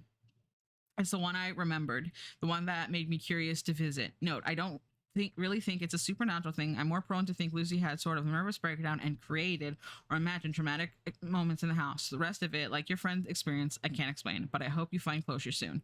The attachment won't open, but hopefully Diane will try again. Update. I got the chat log and converted it to HTML. I don't know if Diane is still using her screen name or if Lucy's is taken by a new user now. So to protect both of them from any unwarranted IMs, I've removed the numbers from the ends of their nicks. Oh, okay. If there are users with nicks in this log, they are not the same people. FYI, here's the AIM chat log. All right, so here we go. Session started Lucy Goosey, Diane Mins, Wednesday, February 10th. Look at the time, 14/24/34, 1999. Diane. Hey, Lucy. Hey, Diane. You still at the office? Lucy. Yeah, so tired. Diane. Oh, by the way, I finally picked up that Adams book. I'm looking forward to reading it. Diane. Tired? Lucy. Still having problems with the house. Diane. What did the electrician say? Lucy. He couldn't find anything wrong. Diane. Oh, BS. Lucy. Yeah, John is calling another tech today. Diane. Good for him. You want to come over tonight? Maybe grab some dinner? I'll bring Paul so the men can talk hockey. Lucy. But it's not just the short circuits. Sure, that sounds nice. Diane. Oh Lord, is it turning into a money pit? Lucy. I don't know. I hear things now and then. Diane. Question mark? Lucy. It's just weird. Diane. Like things in the walls? Is it Orkin time? Orkin is a exterminator service for anyone who doesn't live in the US. Lucy, not like that. Voices. Diane, voices? Lucy, I don't believe in ghosty, but it's like that. That's the closest comparison. Diane, whoa, you're serious? Lucy, I went to the laundry room Monday to get an extra blanket for the bed. I swear I heard someone choking in the hallway. It was like choking. Diane, exclamation point. Lucy, that's horrible. Lucy, there's a weird mark on the wall where there's a weird mark on the wall there that cuts off at the ceiling. There we go. Diane, do you think, is it haunted? Do you know much about the place? Lucy, I think it's stress. I think I'm just falling apart. Diane, I'm so sorry. Lucy, the movers and my mom getting sick and John crazy hours at the new job working for those French oil people. It's making me all stressed out. Dan, you need a spa day pronto, but I'm really here. I'm here for you. Lucy, thanks. You are the bestie. Oh, and did I tell you about the leak? Diane, the fridge? Lucy, no, in the master bedroom. There's a leak. Diane, hold up. The bedroom? Lucy, yeah, from the attic. It's in the corner of the ceiling, a big stain, and it's spreading. Diane, water damage? I know it rained recently. Lucy, this is something else. It's slowly eating at the paint on the drywall. Diane, WTF? Plumber? Lucy, John went home early to meet the plumber. Yeah, they searched the attic up and down and couldn't find where it was coming from. The plumber says it doesn't seem like chemicals, doesn't smell like that. Diane, what does it smell like? Lucy, like, I don't know, like bile? Diane, vomit? Lucy, no, more like stomach acid. Diane, this is just too weird, Lucy. I want to come over tonight. Can I come over? Lucy, I'd rather come and see you just to get out. Diane, okay, well, let's go to Nina's. Ninfus. First round of margaritas is on me. Lucy, it sounds really good. Gotta go now. Call you later. Diane, okay. And that is that chat log. October 29th, 2004. Laptop arrived. There's a lot to sort through here. Most notably, some pictures Mark must have downloaded from his camera phone, but his laptop wasn't equipped with Photoshop or any photo app. So I can't see more than thumbnails. That's crazy that there's not a photo viewer because it's 2004. I'll move them to my hard drive along with the recent files so I can see what I find. Also, it's crunch time at the office, so I'll be working this weekend, FYI. Maybe we could use maybe we could all use a mental break from this. October 31st, 2004. Halloween. Ooh, spooky. Hooray for automated FTP uploading. If this sees publication, it means I'm still not back from my trip to the never-ending suburban grind in the valley. Consider it a precautionary update. When I return, I'll remove this link since I can't stand sounding like some sort of martyr, nor do I like to cause panic. In the meantime, in case it could wind up being important, I've been keeping a personal blog on a remote host. Don't worry about me, Connie. I'm sure I'll have quite a story to tell. Love, E. Okay, so the blog. So this is a blogger website. Or Blogspot, not even Blogger. So this is Blogspot. Again, All these like different web pages. How are you guys doing on the puzzle, by the way? Yay! You got that smiley face? I did one. That's so funny. And you're working on a pumpkin and the stripes? Look at you. Look at you. What? When my watermelon grabs, it just... Oh, it's being bit. Okay, I get it. Okay, okay. Okay, so let's read Eric's personal blog. So this was a few days before the laptop came. Tuesday, October 26, 2004. Getting surreal. What the hell am I doing? I'm going crazy.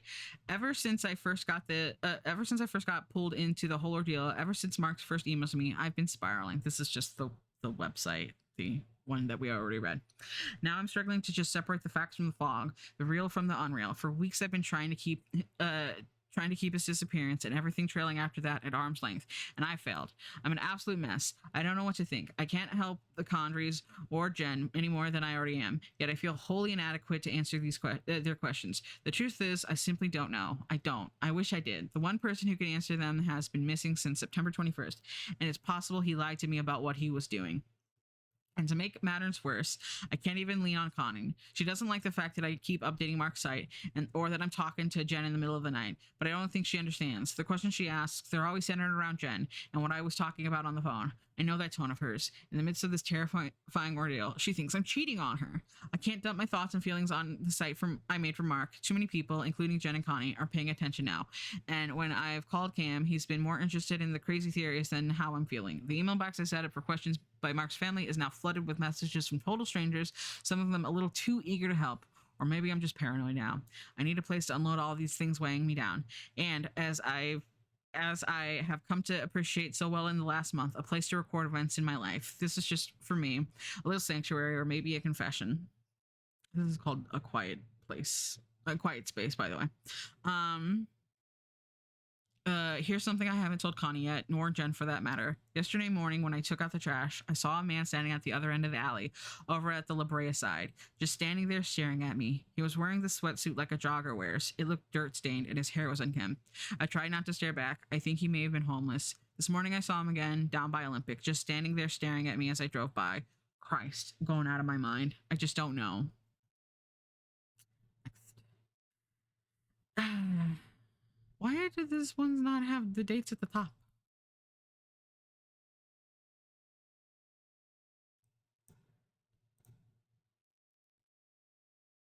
Oh, maybe they do. 7 p.m. Oh, okay. He's doing more than in one day. Okay.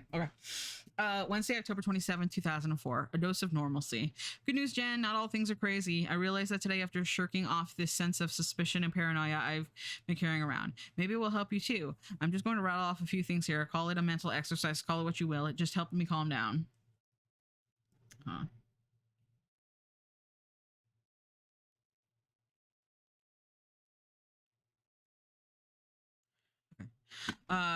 The car drove smoothly today, no engine hiccups. It actually rained here last night and the air has that crisp feel to it. I walked to lunch from the office and passed by all of these people who were out, people with normal lives. I stood next to a guy at the crosswalk and listened to him chat to his friend on a cell phone about GTA San Andreas. Wow, the throwback, GTA San Andreas. I don't remember which one that was. I brought home sushi takeout for Connie. She's finally able to eat regularly again. I know she's been craving it. When she gets really happy or excited or happy, like it's like she can't talk. She just makes this high-pitched giggling, squealing, and clapping the palms of her hands. I absolutely adore her for that. Sushi equals squeal worthy. No sign of Sweatsuit Man. I think he's gone. So yeah, there's plenty of good things going on. I can't let the bad things creep in or ruin the rest. I hope you have some good ones too. And I'll let you know when the FedEx guy shows up with the laptop. So this was at 10 p.m. Oh, wait, am I reading this wrong? Yeah, I read these in the wrong order. Wait, what? Hold on, I'm confused. This says 7 and this says 10 p.m. p.m. What? I'm confused. Hold on. 10. Okay, maybe I read them in the wrong order. Okay, Anyway, he's out there again.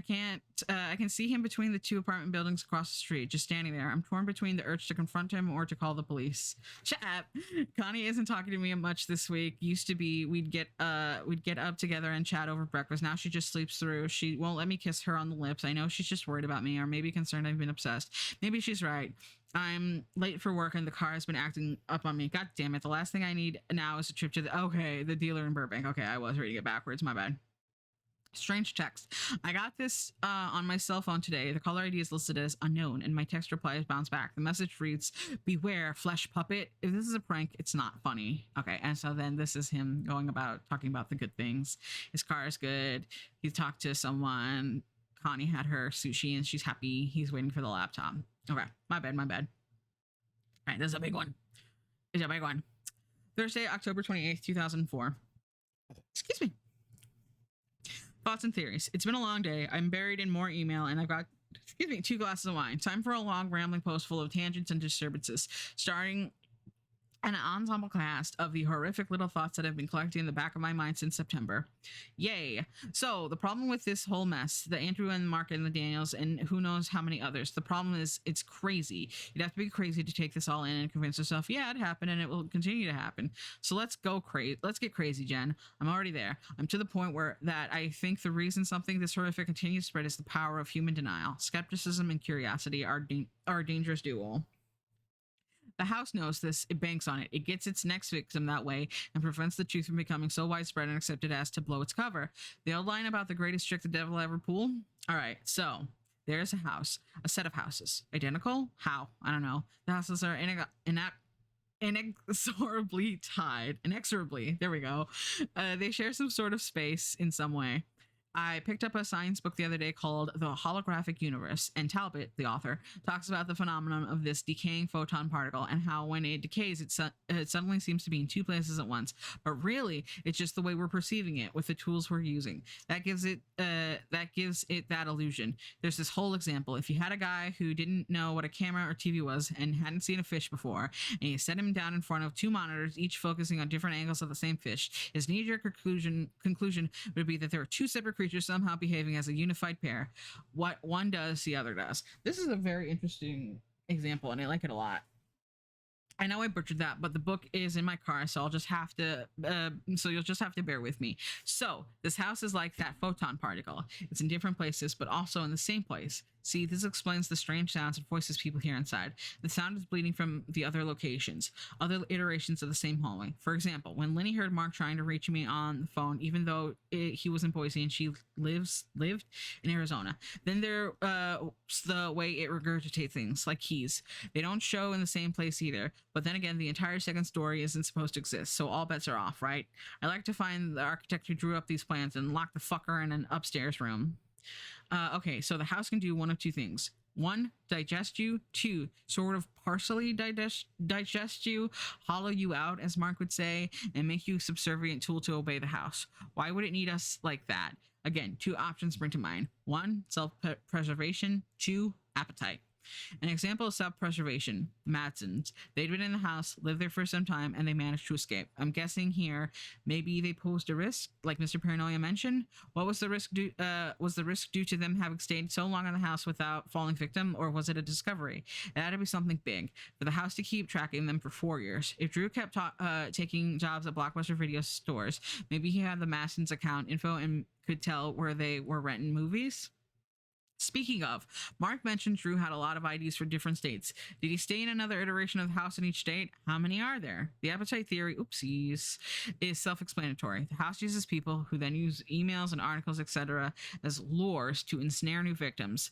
Flies. I know I'm leaning heavily on Mark's original theory now, but I agree with him. Maybe I secretly believed him all along? If that's true, Christ. It's Andrew all over again. I let Mark slip away because I didn't want to face this mess, and now he haunts me the way Drew haunted him, as a memory. I'm so sorry, Jen. I'm sitting here trying to convince myself of the same ridiculous, insane, terrible thoughts Mark attempted to share 5 weeks ago. This is why the unexplained is so taboo. Why is the unexplained so taboo? Why can't we accept it? Why can't We can't go to friends for help. Goodness, we can't accept it. We can't go to friends for help. Sorry, I don't know why I had such an issue with that. Did you know the human eye only sees about 40% of what we think is really there? Our brains interpolate the rest and fill in the missing spaces. There's a visual exercise in this quantum book that demonstrates it. I don't know what that has to do with this, but it's stuck in my head after reading about it. I want to see Mark again. I want this whole nightmare to be over. Jen, I feel so bad. I wake up aching in my chest at night. I leave lights on. I worry that I'm starting to go crazy, and the act of worrying pulls me further from sanity. But I still worry about you, about Connie and me. Are we in danger? Are we in a position to kill this fucking monster that took Mark? Is that also why we're in danger? Too many questions, and this whole wine and too many questions, and the wine is doing all the talking now. Off to bed. Off to bed. Friday, October 29th, 2004, return of Suitman. Yes, he's back again. This time he has a vehicle. I saw him parked along the curb just across the street from my building. He was in his dirt-caked pickup truck with a crooked fender, just staring at the main entrance like it was a bank he was about to rob. I guess that rules out homeless. Who the hell is that guy? I don't like it, and I'm really, really not trying to be paranoid. Trying not to be paranoid, really. I should be working, but I keep going back to the printout I took with me to the office, the one from Mark's PC. This has to be the PC of the house. It looks exactly like Mark just. This has to be the pic of the house. Excuse me. It looks exactly as Mark described. You know what's funny? You know the funny part? It doesn't really look scary. It's just this generic, slightly neglected thing. I keep staring at it as if I'll see Mark's face in the window or second story, or the front door will suddenly swing open. But none of that happened. It's just a low-res snapshot of the house. I've emailed it to you, Jen. I'll send along anything else I find tonight, but so far, nothing exciting. He was a great guy, a great guy. Oh, it's a big one. Saturday, October 30th, 2004. It's here. Jen, where are you? And why haven't you answered your cell? I don't know how you would check here before. I don't see how you would check it before checking voicemail, but just in case, call me. I got home from work at 7 p.m. and saw a sweatsuit man driving out of the alley in his pickup. I don't know if I was just fed up or suspicious, but this time I followed him. It was night, and I felt like I could follow at a reasonable distance without drawing much attention. It's scary. If he knew my car, it would have been harder to identify at night anyway. He drove north at Highland and entered the 101 westbound. We stayed on the freeway all the way to the 405, where he merged north for the valley. There was some heavy traffic here, and for a few minutes I couldn't see the pickup, but I found him again as we passed Victory. He exited Sherman Way and headed east. Then I got stuck at the light at the Northridge Med Center and lost him again. I just kept driving and looking. I thought I saw a pickup take a right on the residential street and followed. I had no idea where I was, no way to write down the street names. I have MapQuest open in another window right now. I'm narrowing it down, trying to recognize familiar names. I had gotten lost after taking too many zigzags, chasing after taillights. Soon, some of the stop signs have no street labels, just an unmarked intersection. But I knew the general area, and I made my way back to the freeway. I can retrace my steps in the daylight. I found the house, Jen, and the pickup. It's the same house. The lights weren't on, but I could see it as well enough under the street lamp. Same floor plan, same elevation. Not sure if the gate had a plank missing. It was too dark, but it's the one. I called Cameron as soon as I got to the place where I had a signal. Again, he was on his way over. Connie is at her mother's this weekend. I think we're going to go over tomorrow, middle of the day, and confront the man. I'll round up anyone else I can too. Power in numbers. If given the chance, we can enter the house. I'm undecided. I want to be able to put a stop to this madness, to expose or explain it, and that may require going inside and facing the madness. But this time, we won't be unprepared. Okay, Eric. All right. Sunday, October 31st, 2004. Early start. My lips are so dry. It's not yet noon, but I haven't been able to sleep since last night, and waiting seems pointless. The sun is up. Let's go. Cam is on his way over now. I went to Home Depot early this morning and bought some supplies for the trip. I already had a few essentials here, mostly electronics. We're taking 2 high-powered flashlights, a Canon digital ELPH camera, ELPH, a Sony mini camcorder, nose plugs, Swiss Army knives with built-in scissors, a laser pointer. Now and then I glance over at the gear and chuckle. It's like we're going on some hiking trip, except Cam is bringing his handgun. That scares me more than anything right now. Hold on.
going to get shot today. He even sweatsuit man if he's home. If we need to involve police, the firearm will make things look worse. And lastly, it's not like he's going to unload a clip into the drywall. We may have two more coming with us, two friends of Cam's who are along for the ride. I don't know either of them, but I guess the more the merrier. An outside perspective will do me good. Connie won't be back from her mother's until 4 p.m. I should be home long before then. The main objective of this trip is 1. Confront Sweatsuit Man, find out what he knows, and 2. Document this house, including address info. Update. Cam's friends can't make it. It's just the two of us. Well, that makes it easier to keep an eye on each other. He's on his way up. Jen, I'm guessing you had to charge yourself overnight or something. Call me. Here we go. Last one on this.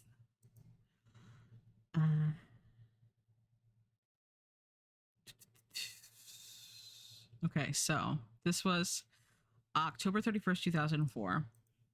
October 4th, 2005. This is Connie. It's been nearly 1 year since Eric drove off and never came back. I don't know how to do HTML. I don't know if this is how Eric did things. I'll be doing good just to copy this page back onto the website. What has happened this year? A lot. Not enough. I don't have any answers, just a million questions. Let's see. I met Jennifer and Rachel, who is Cam's girlfriend. The three of us still keep in touch. Legally, Eric and Mark and Cam are considered missing. That makes some things very hard on us. What else? I have a mountain of files, emails, letters, digital photos that may or may not have anything to do with their disappearance. Every time I try to start in, I get overwhelmed. Last week, I hired someone to go through all of it with me. All of it for me and see if anything made sense. The reason I'm finally learning this thing is that he had found 1 or 2 pieces to the puzzle, and I feel responsible to continue what my husband began.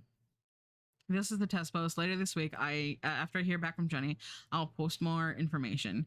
XOC. October 12th, 2005. Well, for some reason or another, the new information has yet to be verified. So until I hear back from my source, from the source, I can't post a link. Now I get how hard this is. You never know who is on the other end of the modem. Thanks for your patience, all 3 of you who are rating XOC. October 14th, 2005. Despite the fact that she just used her diary to lash out at me, instead of answering me privately, I will link to a live journal of a woman who claims to know about what both Mark and Eric were investigating. Edit. Okay, I'm still figuring out this link thing. The blog of Lorraine Mathers. Hope that works. And now we're going to look at Lorraine's blog. Ooh. Okay. Oh, for some reason, this live journal is got Cyrillic text on it. I don't understand. There might be weird ads. Forgive. You must hear the truth. August 16th, 2005 at 12:40 p.m. My name is Lorraine Mathers, and I don't know much about the internet, and I don't care to. The reason I am in this so-called internet diner in old downtown, I ain't about to tell you which city, thank you kindly. It's because there is no record of what I did in October of 2001. Not anymore. I killed a man. Killed him dead. Think of it was he was trying to kill me first. I don't take too kindly to that sort of behavior. At the time, I was in another state from the one with my last known address, a tourist. Never mind, I had all my shit in the back of my station wagon and a revolver in my glove box. To anyone else, I was a visitor from out of town. So was the man I shot to death. He wasn't a local either. See, we both were from Boise, Idaho. There was a trial. Hold on, I gotta make this text bigger. My little baby eyes can't read this. There was a trial. There were lawyers and all that shit, and I would be happy to serve my time in a cell for what I done. One of the safest places for me to be, considering what I know. But the damn lawyer got me up on the chair next to the judge and asked me why I did what I did, and I told him. I told all of them. I went on for 11 pages in the court transcript, lying about everything, laying out everything I know about, and my big mouth got me just 9 months in a mental facility. 9 months, like my delusion was a pregnancy. And once I had it out of me, I could go free, out among the world. Now I'm out. Been out for a few years. I still carry a gun on me too, and I'm not afraid to kill again if cornered. Maybe I'll walk right past you, but I guarantee you didn't pay a cent of attention to me, and that is the way I like it. I would have stayed that way, never to go into one of these coffee places with computers hooked up on the table like we're the Jetsons, because anyone who wanted to know the truth just had to read the court transcripts. It was all there. But they're gone. Disappeared from Boise police. Man named Mark Condry came looking for them and calling for me. That's how I know. Used to be you could tap my name in the search engine thing like Wahoo, and my name would get you these news stories about the shooting in Salt Lake City. Now there's nothing. Well, I aim to put a stop to that. I want to tell you what happened and also what happened to that fella Mark and a slew of other names you may not recognize. First thing I can tell you is this: there aren't houses. Stop thinking of them like houses. As soon as I can panhandle enough money for another hour of this bitch box, I'll be back. LM. We're gonna get ads in a minute. Newtown, St. Laureen, September 20th, 2005, 11:33 p.m. So this was almost a month later. Over a month later. All it took was one entry in this journal thing, and I had a man in a sweatsuit come trolling around downtown for me. It took me a good week to make sure I had shaken him loose. Now I'm in a different place. New Jetson Cafe. I got a new shopping cart from the Target down the street. It's a good cart, got smooth wheels. No pulling to the left or right, no squeaking. I just need to find a good place to sleep tonight. So about Boise. I best get to that now before someone finally catches up to me. And now I'm really just now it's really just a matter of time before I'm dragged through a front door of a house that smells like fresh bread and warm blood.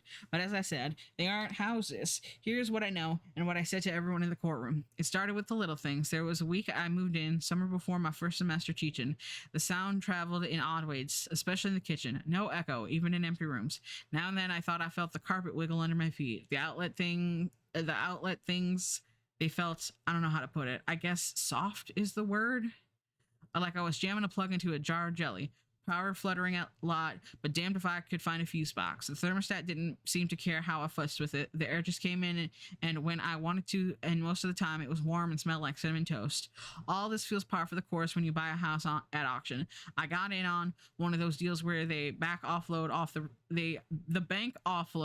all the real estate they reclaimed from default loans or some shit. You get what you pay for. Not this time. Not even close. I tried getting into the attic to see if there was anything like a fuse box there. Searched all up and down the house for trapdoors to the crawl space. No sign of it anywhere. So I did what any self-respecting middle-aged woman would do. I went out and bought an axe. As soon as I jammed that axe into the ceiling, the hall ceiling, it all started to go to hell. Shit, internet cafe guy shooing me off. Be back when I can. Tired of ads? Yeah. October 4th, so this is like 2 weeks later. A weekish later. 8:21 p.m. Let's try this again. Last two times I got on here, I was halfway through typing a new entry when I got kicked out for smelling bad. But late last night, I snuck into a condo, took a bath in their rooftop pool, and changed into fresh clothes I bought at the thrift store. Getting right back to it, the house bled. Not like red human blood, but something else. It got in my eyes when I chucked the axe into the ceiling. I went to the kitchen and wiped my eyes with a towel, and when I went back to the hall, a trapdoor had suddenly opened from the ceiling, and a set of steps or stairs extended from the floor, like I had a whole second level or something.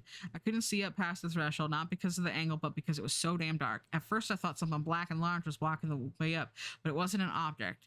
And the smell was the most bizarre. A thick, heavy scent of sweets and baked goods that were trying desperately to drown out the stench of rotten meat made me queasy. And I wanted to get up there. No, that's not entirely true. I didn't want to go, but at the same time, I had this urge to step up the stairs. Like, that's what happened next. That's what happened next. I needed to keep going, maybe just poke my head in and look around in all that dark. I started arguing with myself about it, and by the time I finally listened to the screaming in my head, I was already 2 steps off the floor. I turned and ran as fast as I could for the front door. The whole house was making some weird noise overhead, and the walls cracked like I was on an old clipper ship on the sea. Crackled. The knobs on the door wouldn't turn, and my hands were all sweaty by now. I tried kicking at the goddamn thing, but it was no use. The door would not open. Behind me, I heard this loud sound like a chorus of fat men sucking on their teeth. It came from somewhere in the middle of the house. I was going to try and get past the stairs to the sliding door in the back. It was out the front. I wasn't going to try to get past the stairs to the sliding door and back. It was out the front or not at all. I grabbed a chair from the little dining area and bashed it against the picture window that looked out on the front lawn. Let me tell you, I swung that thing like the bases were loaded. I am no wimp. I once took a whole guy a foot taller than me outside a bar, and that was when I was a little tipsy. But damn if that window didn't break. Here's what it did. It stretched like it was made out of see-through skin. The chair bounced back and cracked me the skull hard, and I was left bleeding from my scalp, a real gusher. The carpet in the living room started swaying like it was grass in a breeze, and the smell started filling up the front half of the house, making me wonder why I didn't walk up the stairs in the first place, making me think the best bet now was to go up and see if there was a way out of the attic. It took some miracle for me to find my way to the kitchen with a bloody face, hand scrambling for that towel again. What I found was a bread knife, those serrated ones with the fork end.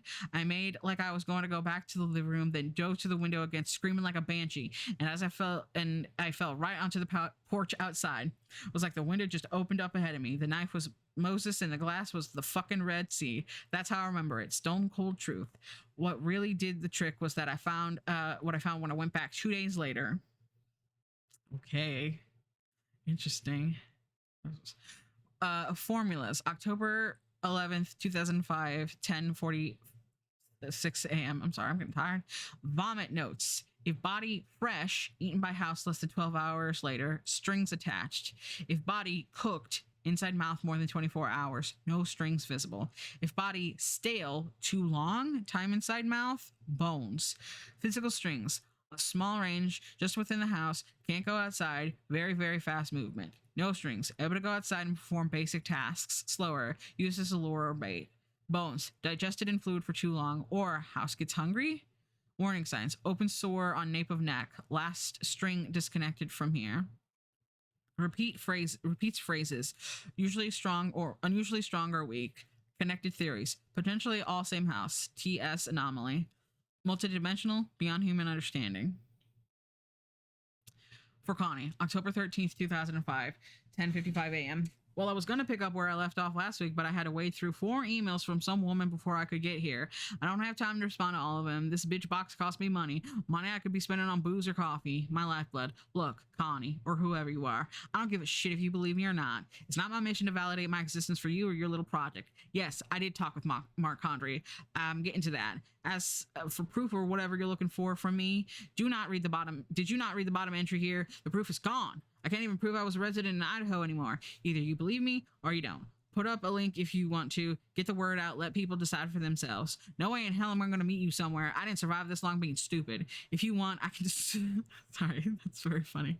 If you want, I can describe Mark for you. I can do that much. I'll send that your way. As for my last entry with the formulas, I just wanted to get that written down before I forget. I'll talk about them more later. Some of it's speculation. Some of it I've seen with my own eyes. I'm not playing tic-tac-toe, so none of that XO shit.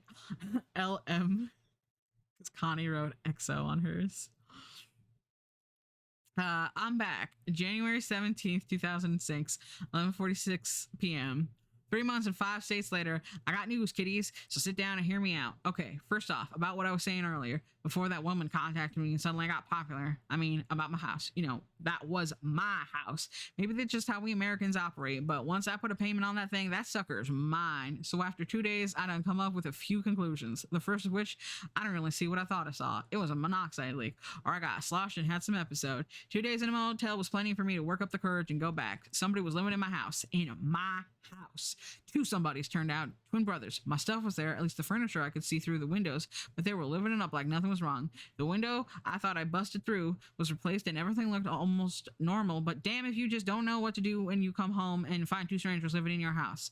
I wasn't even bothered that they could be out to killing me or something. You know what worried me? That they were going through my stuff, putting their grubby paws all over my music CDs, my underwear, sleeping under my covers. Damn it. Thanks for the addition of the accent. You're welcome. I would have stayed outside just watching them move around like shadows behind the drapes, but then this nest of blackbirds made a racket flying out of the little elm tree in the front yard, and I see these twins at the window staring at me. Then the front door opened like someone was running was there inviting me inside, but no one was there, and something in the Lorraine brain said, no monoxide leak, no drunken nightmare, move your ass. So I listened and I bailed. I left my CDs, my clothes, and my fucking house behind. A few months later, one of them brothers found me in Utah and I had to kill him dead. Now, I got some of that out of the way. I need to tell you an important information. Enough with the history. I'm your secret agent out in the field, getting you the files you need to stay alive. Theory. Somebody had to start building these things, right? I started snooping around. Here's what I found out. Get your pencils out. Near as I can tell, the original designer of the floor plan was a man named Jared Lewis. He tore down his old house in Topeka and built a new one on top of the foundation. Family left him at some point in the process. Okay, but there's more. Lewis was an old student or discipline of some nut named Jack Parsons. Man, oh man, is there a ton of background on Parsons. Too much to get into here, but this Lewis guy went after this home building project like he was some land-based Noah. So I'm still collecting information on this Jared Lewis and his little group of followers. I should have some goodies like an actual floor plan and maybe some photos of the house, assuming I get some courage to go to visit the one in the city where I'm squatting now. Damn, gotta go. Talk later. And that is it. That's everything. That's the Dionia house. So all these people went, and then they die. They die.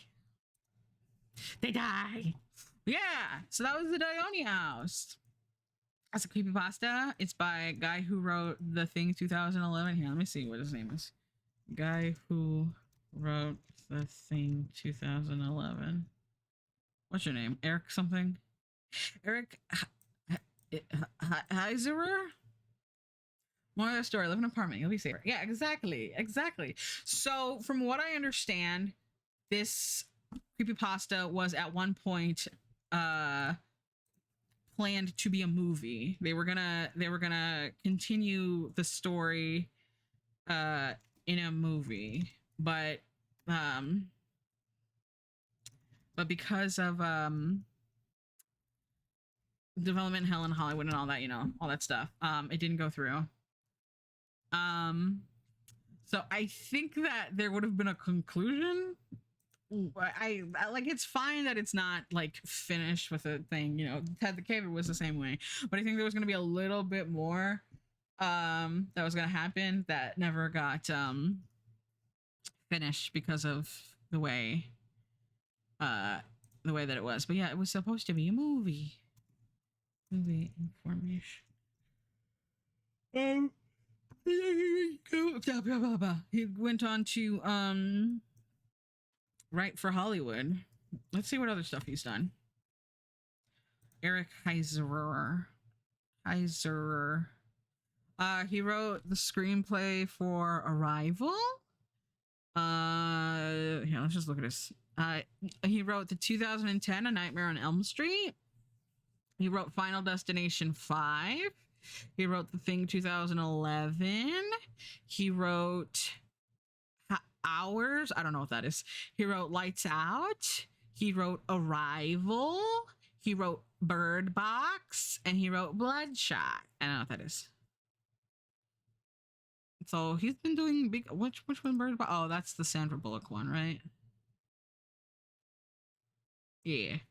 So he's been.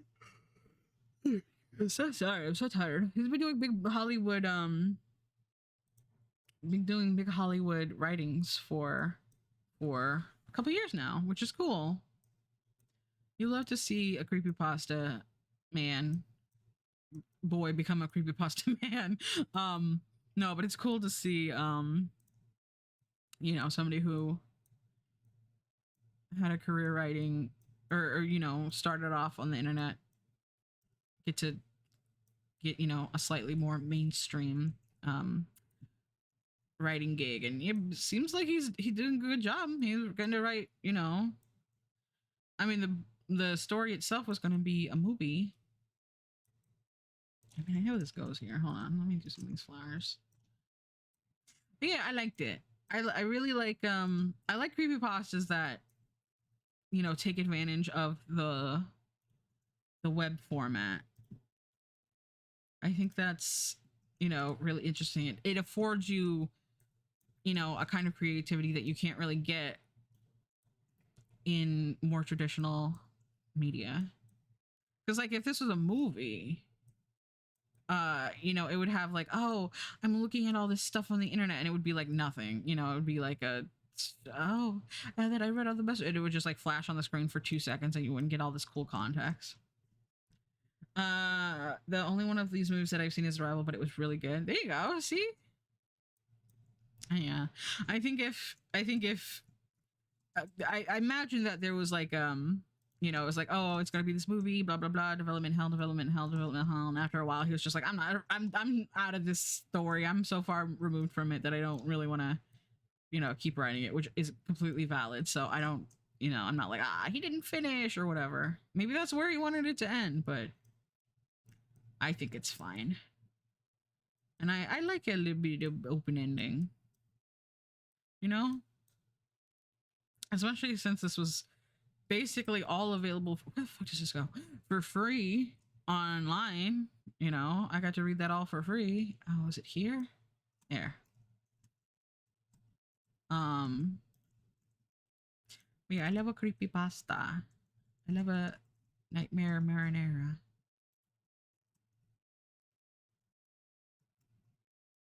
It's fun. Oh, sorry for the big guns. Yeah, we'll finish this puzzle and then maybe end early if that's the case. Because I'm tired for some reason. I don't know why. I slept pretty good. It's the house. The house is getting me. The Dionia house. Dionia? I don't know how it's pronounced. Dionia. I'm hungry. Shut up. You already wasted it. You wasted it. You don't get to use it again. I already said I said you did it. You don't get to do it again. Fuck you. You did it prematurely. It's a kitty. Oh, turn on caps lock. Yeah. So I think that'll probably be the last, unless I encounter another one. I think that'll probably be the last creepypasta we read this year. There was another one that I actually really liked, but I worried that part of it is culturally insensitive. Oh. Oh, we can take the wording away now that we're doing a kitty cat puzzle. And I don't want to, obviously don't want to do culturally insensitive. Oh, this is here. This is this blue bucket thing.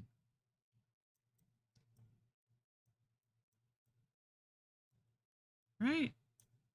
Maybe not. Okay, I'll leave it back down there. Are the flowers done yet? No, okay.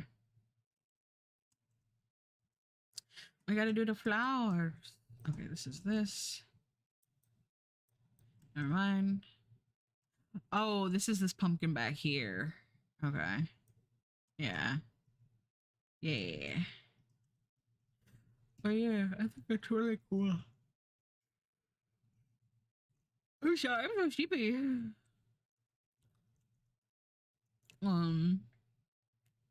The other creepypasta I read this year wasn't very good, and then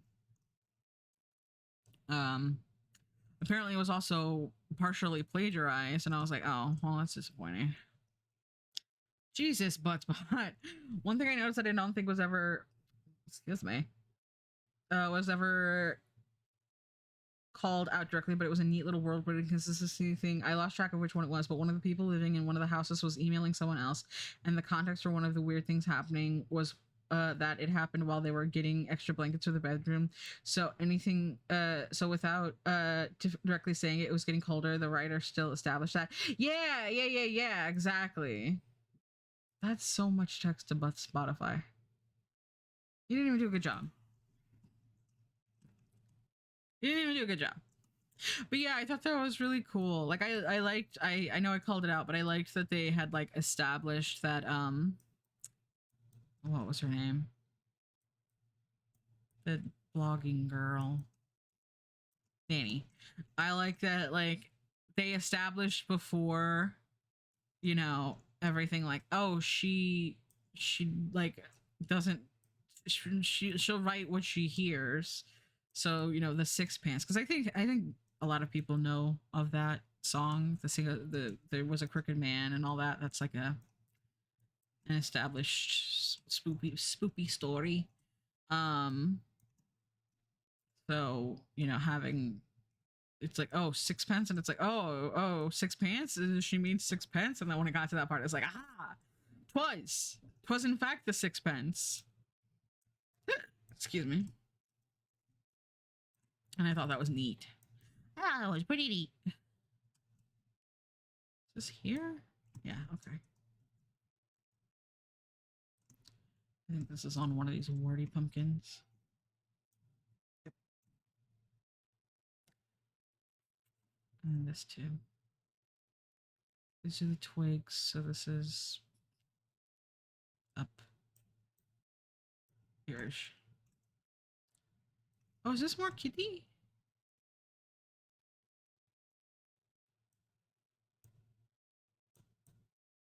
Oh, is this tail? No.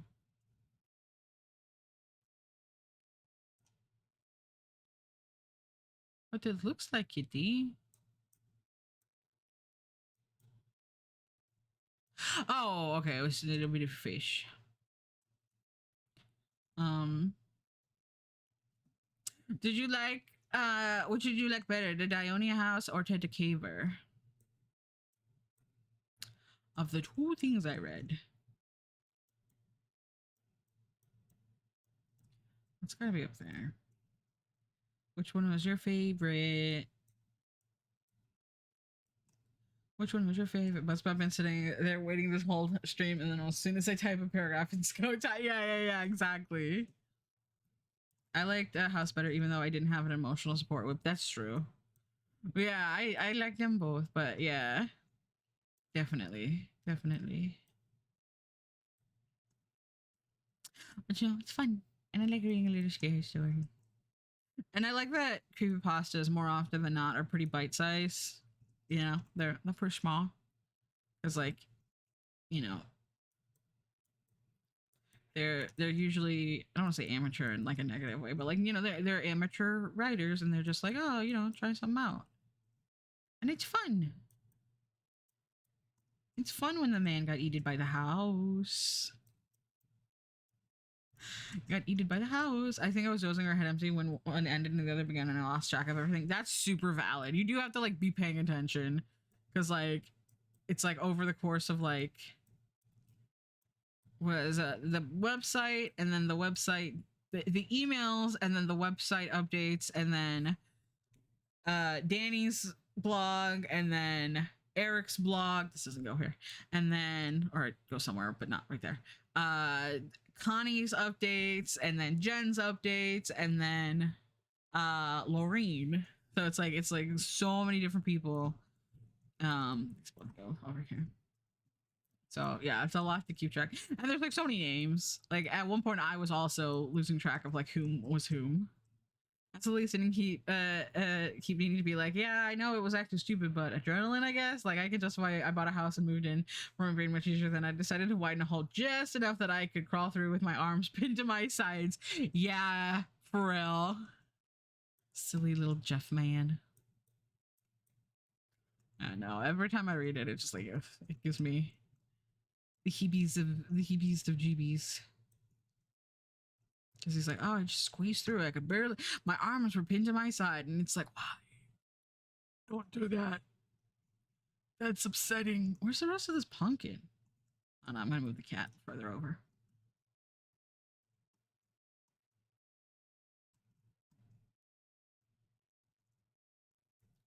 Oh, it's right here. Pumpkin. Oh. Okay, hold on. I still didn't find it then. Damn it.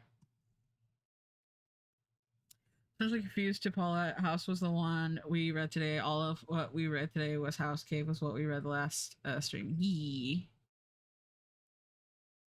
Yee. Oh man, I'm hungry. Where's this pumpkin?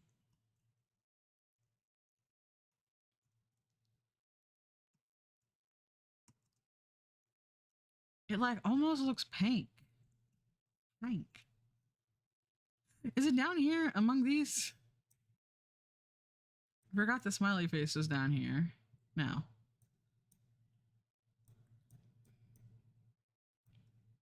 I don't know. Okay. This is the part of this. This is part of this pumpkin. All right, yeah, let me try to work on this pumpkin a little bit.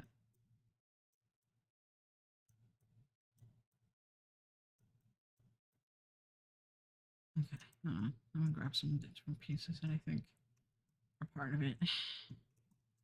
Part of it. But yeah, I really like this feature of picking up multiple pieces. That's super nice. Super convenient. No, I didn't tell you. I read Stephen King's Misery the other day, or actually it was several days because it was that shit was weirdly dense. Like on my app, it said it was like 400 pages, And that shit took me like, I think it said, hold on, I took a screenshot. Hold on, I'll tell you exactly how long it took me to read. He wrote about Missouri. I thought he usually writes about Maine. Hold on, I'll tell you exactly how long it took me. 12 hours.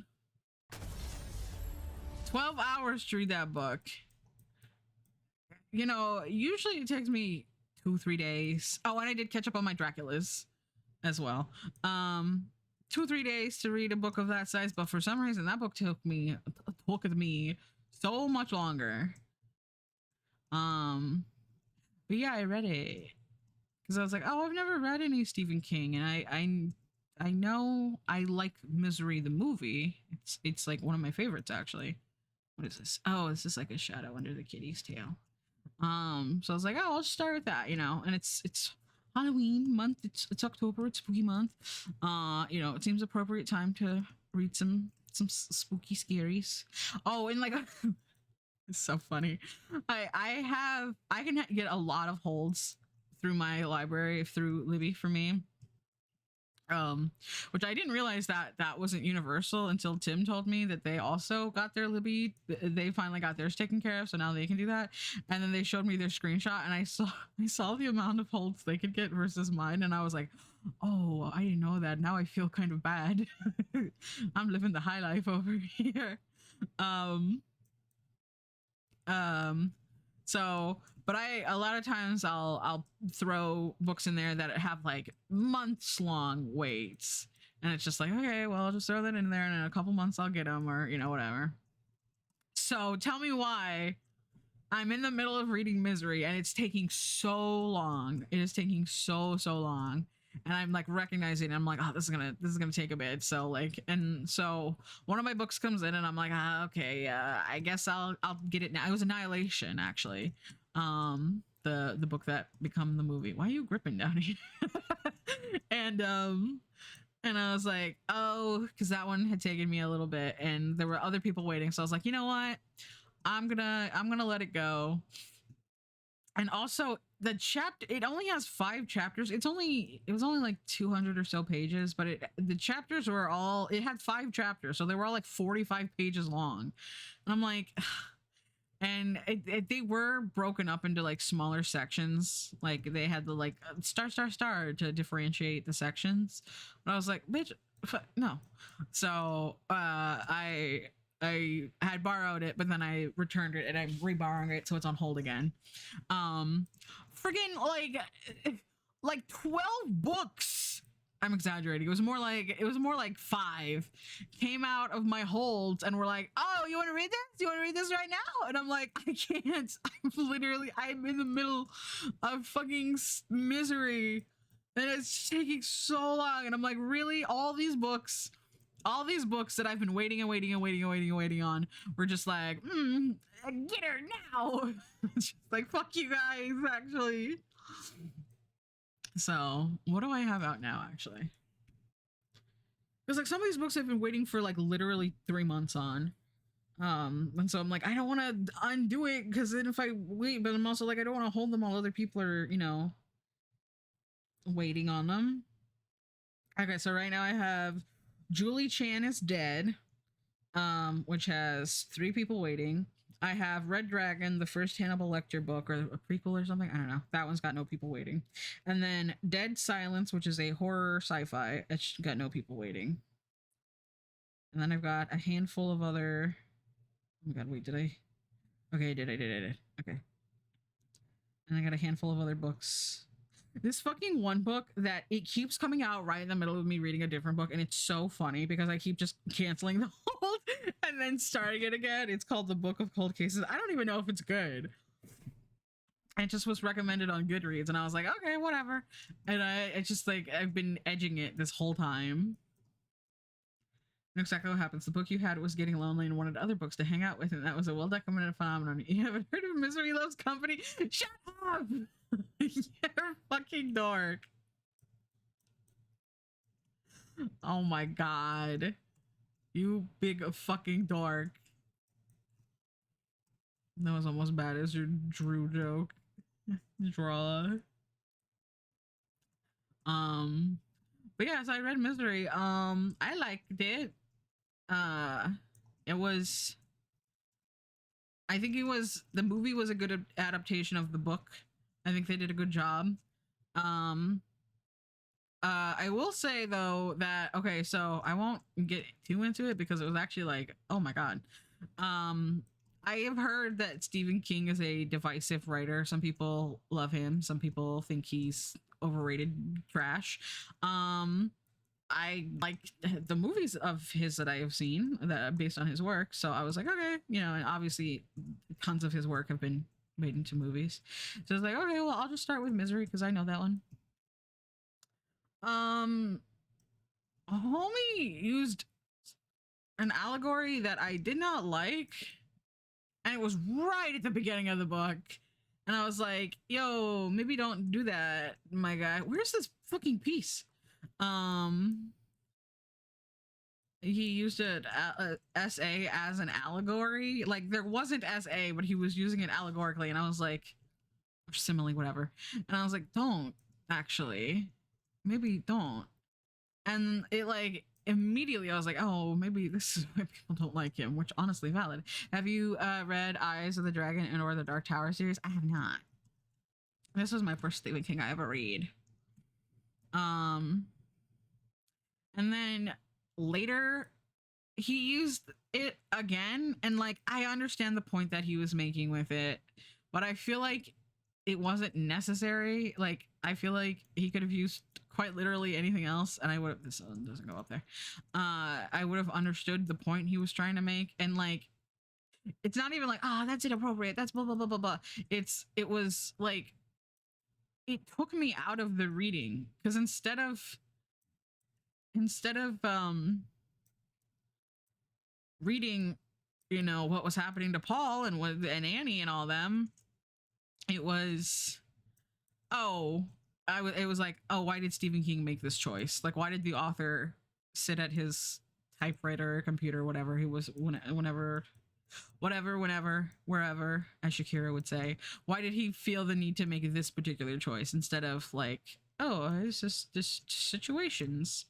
And it just like it pulled me out of it. And then later the character used the N-word, and it's like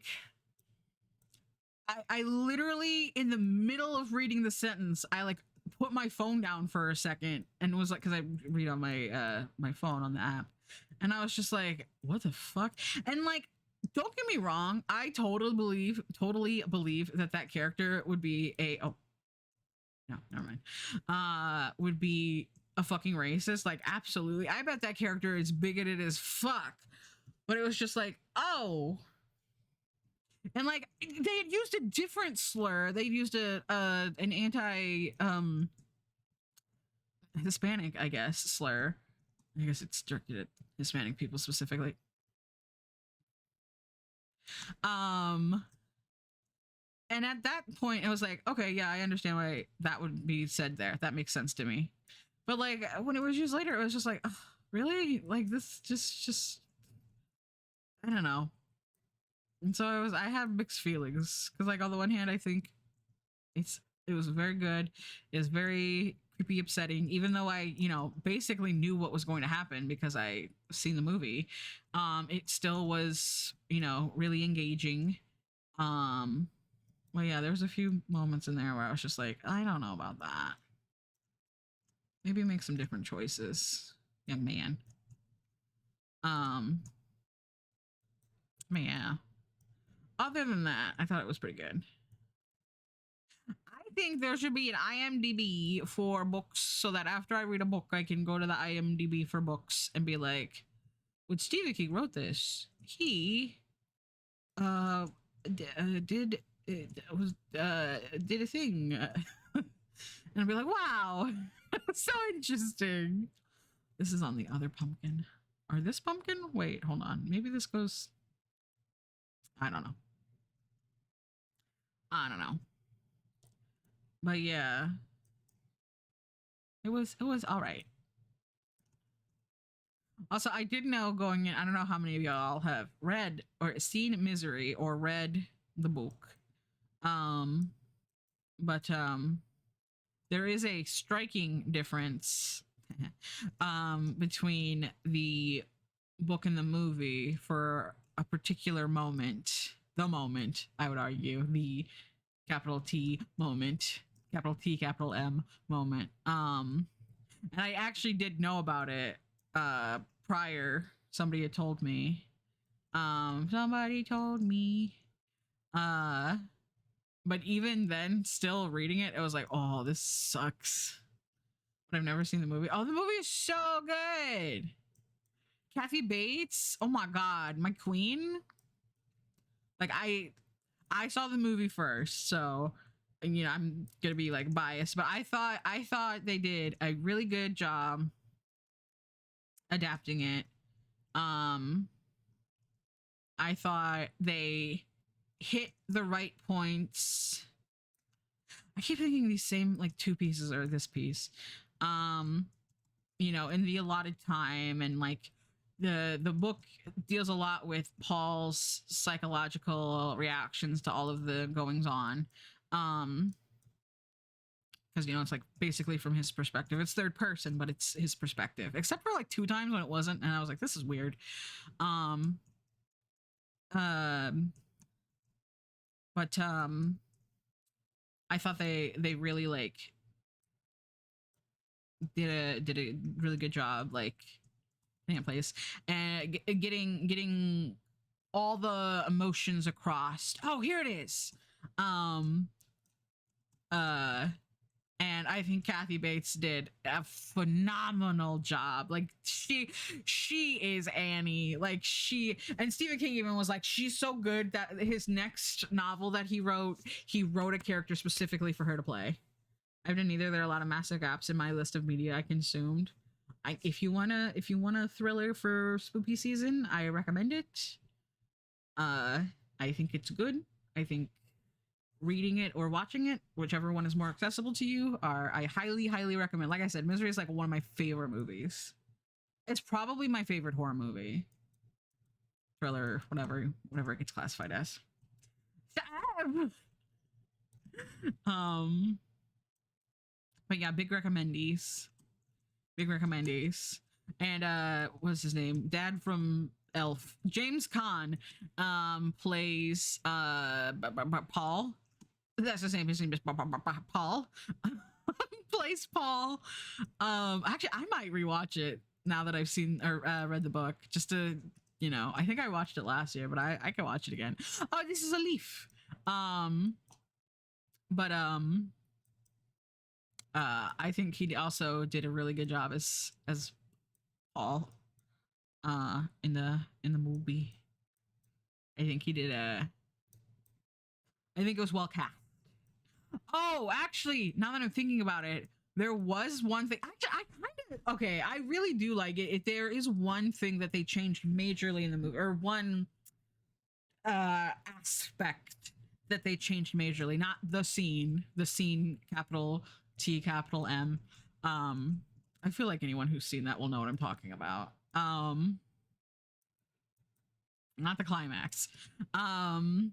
But there was an aspect, a major aspect. I don't know. I'm having such a hard time saying that aspect. That they did differently for the movie that I actually do think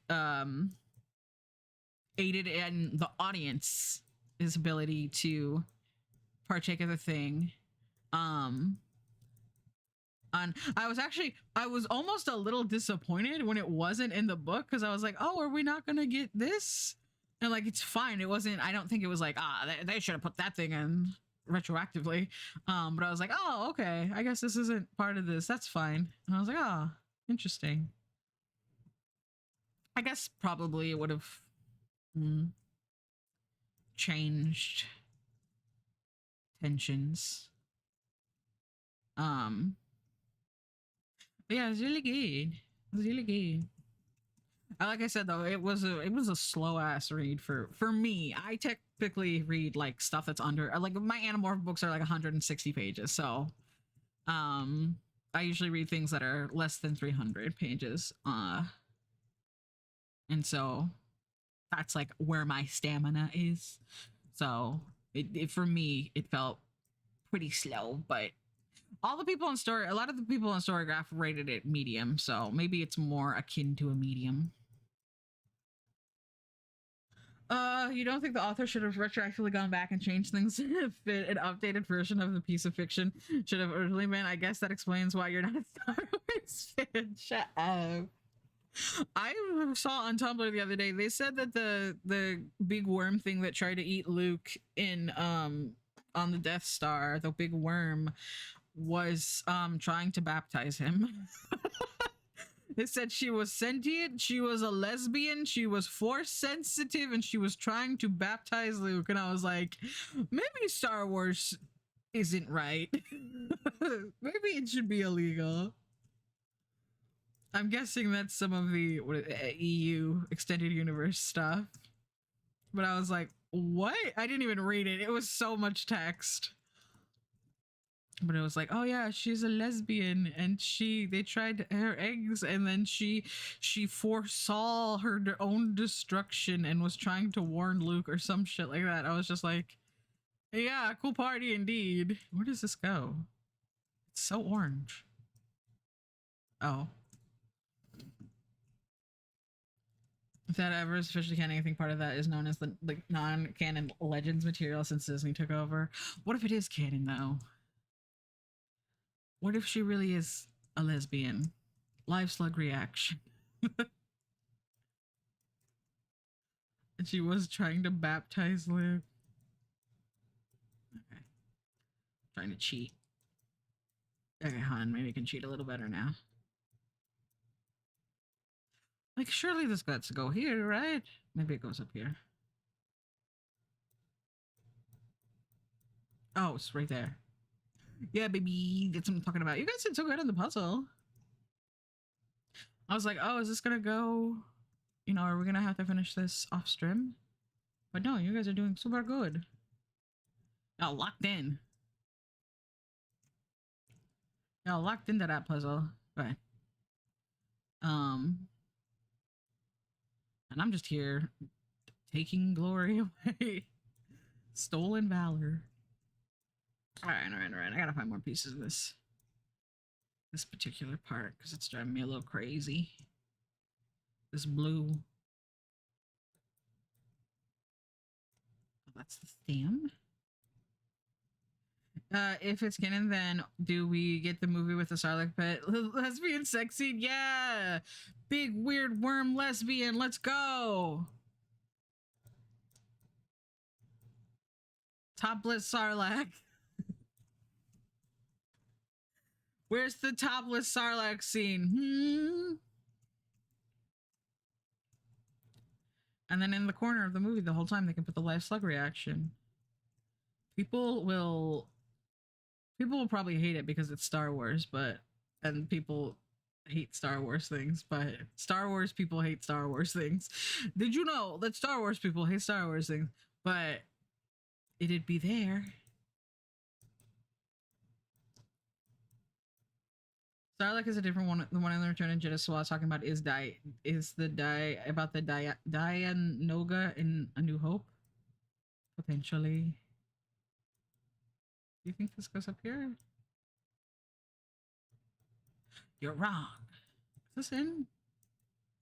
All right, I don't know. The way we all went for that same spot is crazy. That was wild. I'm tired of these. I'm tired of working on the white ones. I'm working on a different color.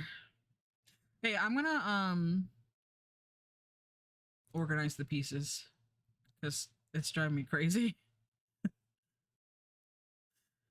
So I'm sorry if anyone had it. I should have asked. I'm sorry. That was rude. I have no manners. I never learned.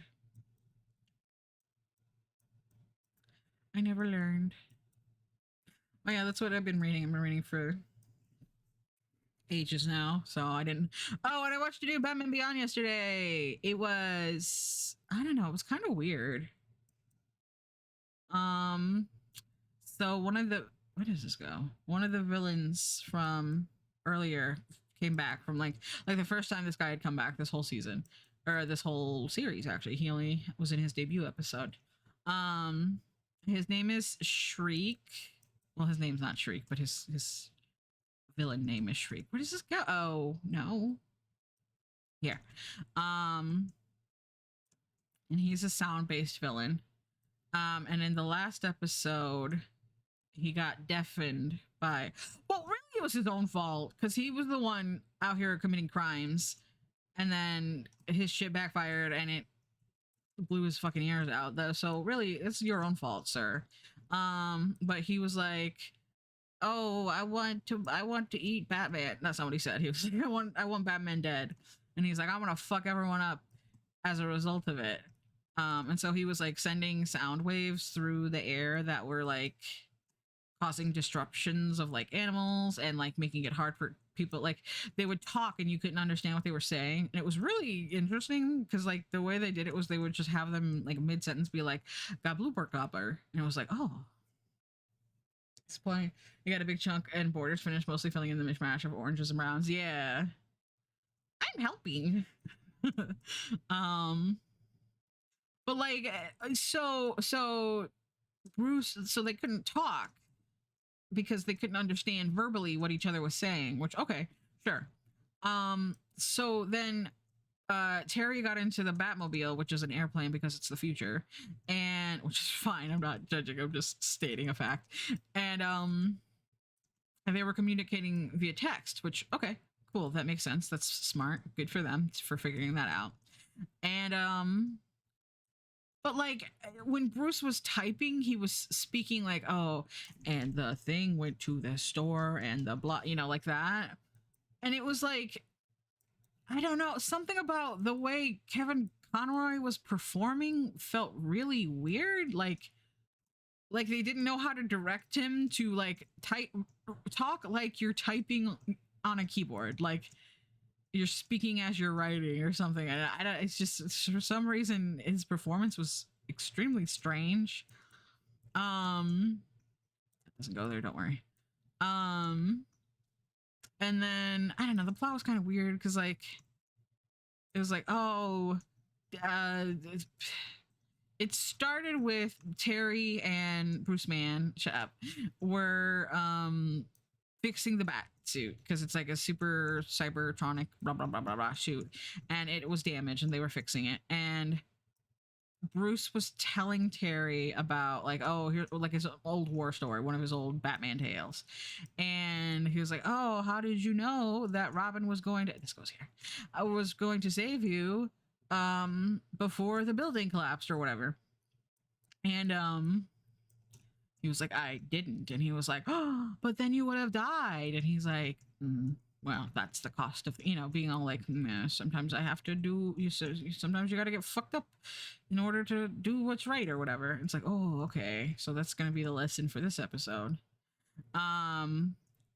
So stop trying to hide pieces, I can find them. All I have to do is scroll out. And so like okay, so it's like, oh, Terry's gonna get into a situation where he's gonna have to go in and not know if he's whatever, right? Okay, cool.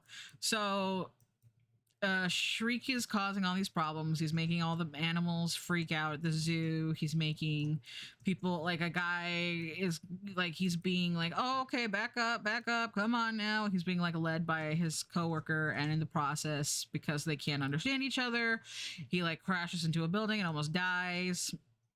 And Batman has to save him and all this stuff. And they're like, oh, Batman saved us, yay. Right? So then Shriek is like, I want Batman's head. And they're like, yeah, you should totally give up Batman. He's, fuck him, get mine. And it's like, weren't you just kissing Batman's asshole like 2 minutes ago? Like, what the fuck? It's like, and then Terry has like a weird flashback to when his father was killed, but I thought his father was killed a different way, so I was really confused. So then he goes to confront Shriek, and he's like, because he's like, be at this location he doesn't sound like this, I don't know why I'm giving him this is my go-to villain voice, be at this location at midnight and we will fight. And so he goes to the location at midnight, and yeah, baby kitty, yeah. Boop. He goes to the location at midnight and he fights Shriek and he beats him up and then he drops a building on him and I'm like, dang, that's your one move, huh, Terry? It's dropping a building on guys. So he does that and then he goes back to Bruce and the suit got fucked up again, so it's like it's parallels. It's at the beginning of the episode, so at the end the Skull is in jail. He they're semantic parallels. So then Bruce goes, so what would you have done if you hadn't figured out that the building was a big tuning fork?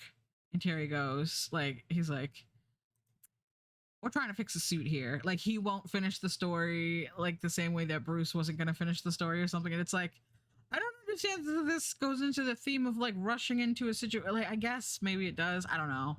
But it's just like, I don't think you guys nailed that landing super good. I started blasting memes. So anyway, I started dropping buildings. For real, this is like, I want to go through like the episodes again and count how many times the solution to a problem was just drop a building on him. It's fine. It's like 10 9/11s. He's just fucking, he keeps doing it.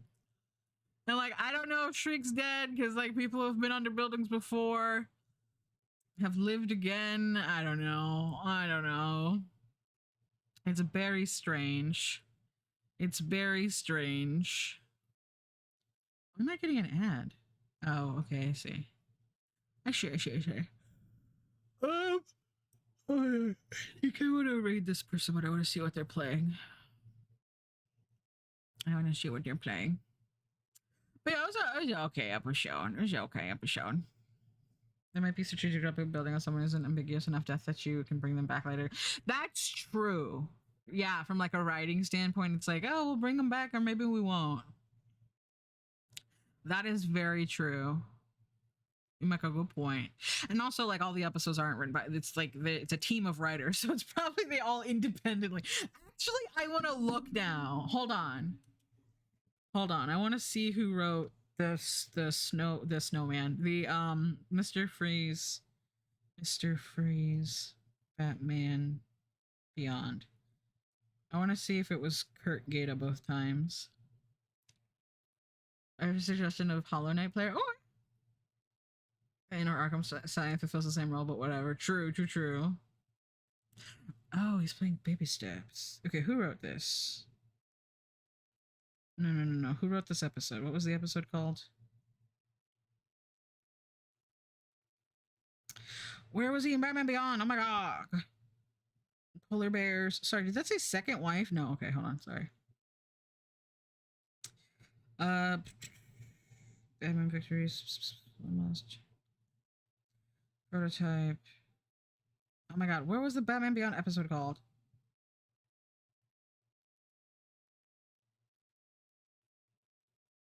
Oh my god. I just tell by the title. Beyond episode list. To Animation Studios if you don't have it. Okay. Hold on. Meltdown. Okay. Who wrote it? Who wrote Meltdown? Spellbound, Shriek, Tetrakarari, Ascension, Splicers, Earth Mover, Joy Ray, Lost Soul. Was it season 1? Rebirth, Blackout, Golem. Edge, Meltdown. Okay. Written by Hilary J. Bader and Alan Burnett. Okay, and then this episode was called Babel. And it was written by Kurt Gaeta. Okay. What was another one where they dropped the building on a guy? I actually don't. Oh, Splicers. Okay. If this has an overlapping name. Oh no, it's a different. Oh no, it was Kurt Gaeta. He's done this twice now. Kurt. How dare you? Kurt with a C.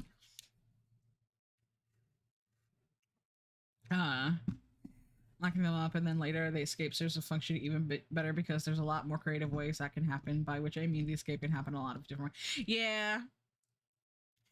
You'd hope though. that like that I mean, I guess they wouldn't, but you would hope that in the future they'd make Arkham more secure. You know what I mean? Like it's always just like, oh, we've got another guy left. It keeps happening. And it keeps happening. Hi, East John. How you doing, baby? With money, and we are literally getting ready to leave, though. I'm sorry. We are ready to go. We're gonna go see Jan Animation Studios playing some Hollow Knight. But yeah, we will be back on Tuesday. We're gonna be playing a skill game. We're gonna be playing a RPG Maker game. I'm excited. Like, oh no, a meteor hit and broke the wall open, or some other villain breaking in from outside specifically to. Yeah, that hasn't happened yet. I don't think. I don't think that they've ever done like another villain other than like Harley Quinn, Joker. That that always happens. But yeah, my lips are so dry. My lips are so dry. But yeah, I hope you guys had fun today. I did. I like reading creepypastas to you guys. I think they're fun. So like I said, we'll be back on Tuesday. We'll be playing The Boogeyman. That's what that's called. Yeah, I love you, and I will see you next time. Until then, goodbye.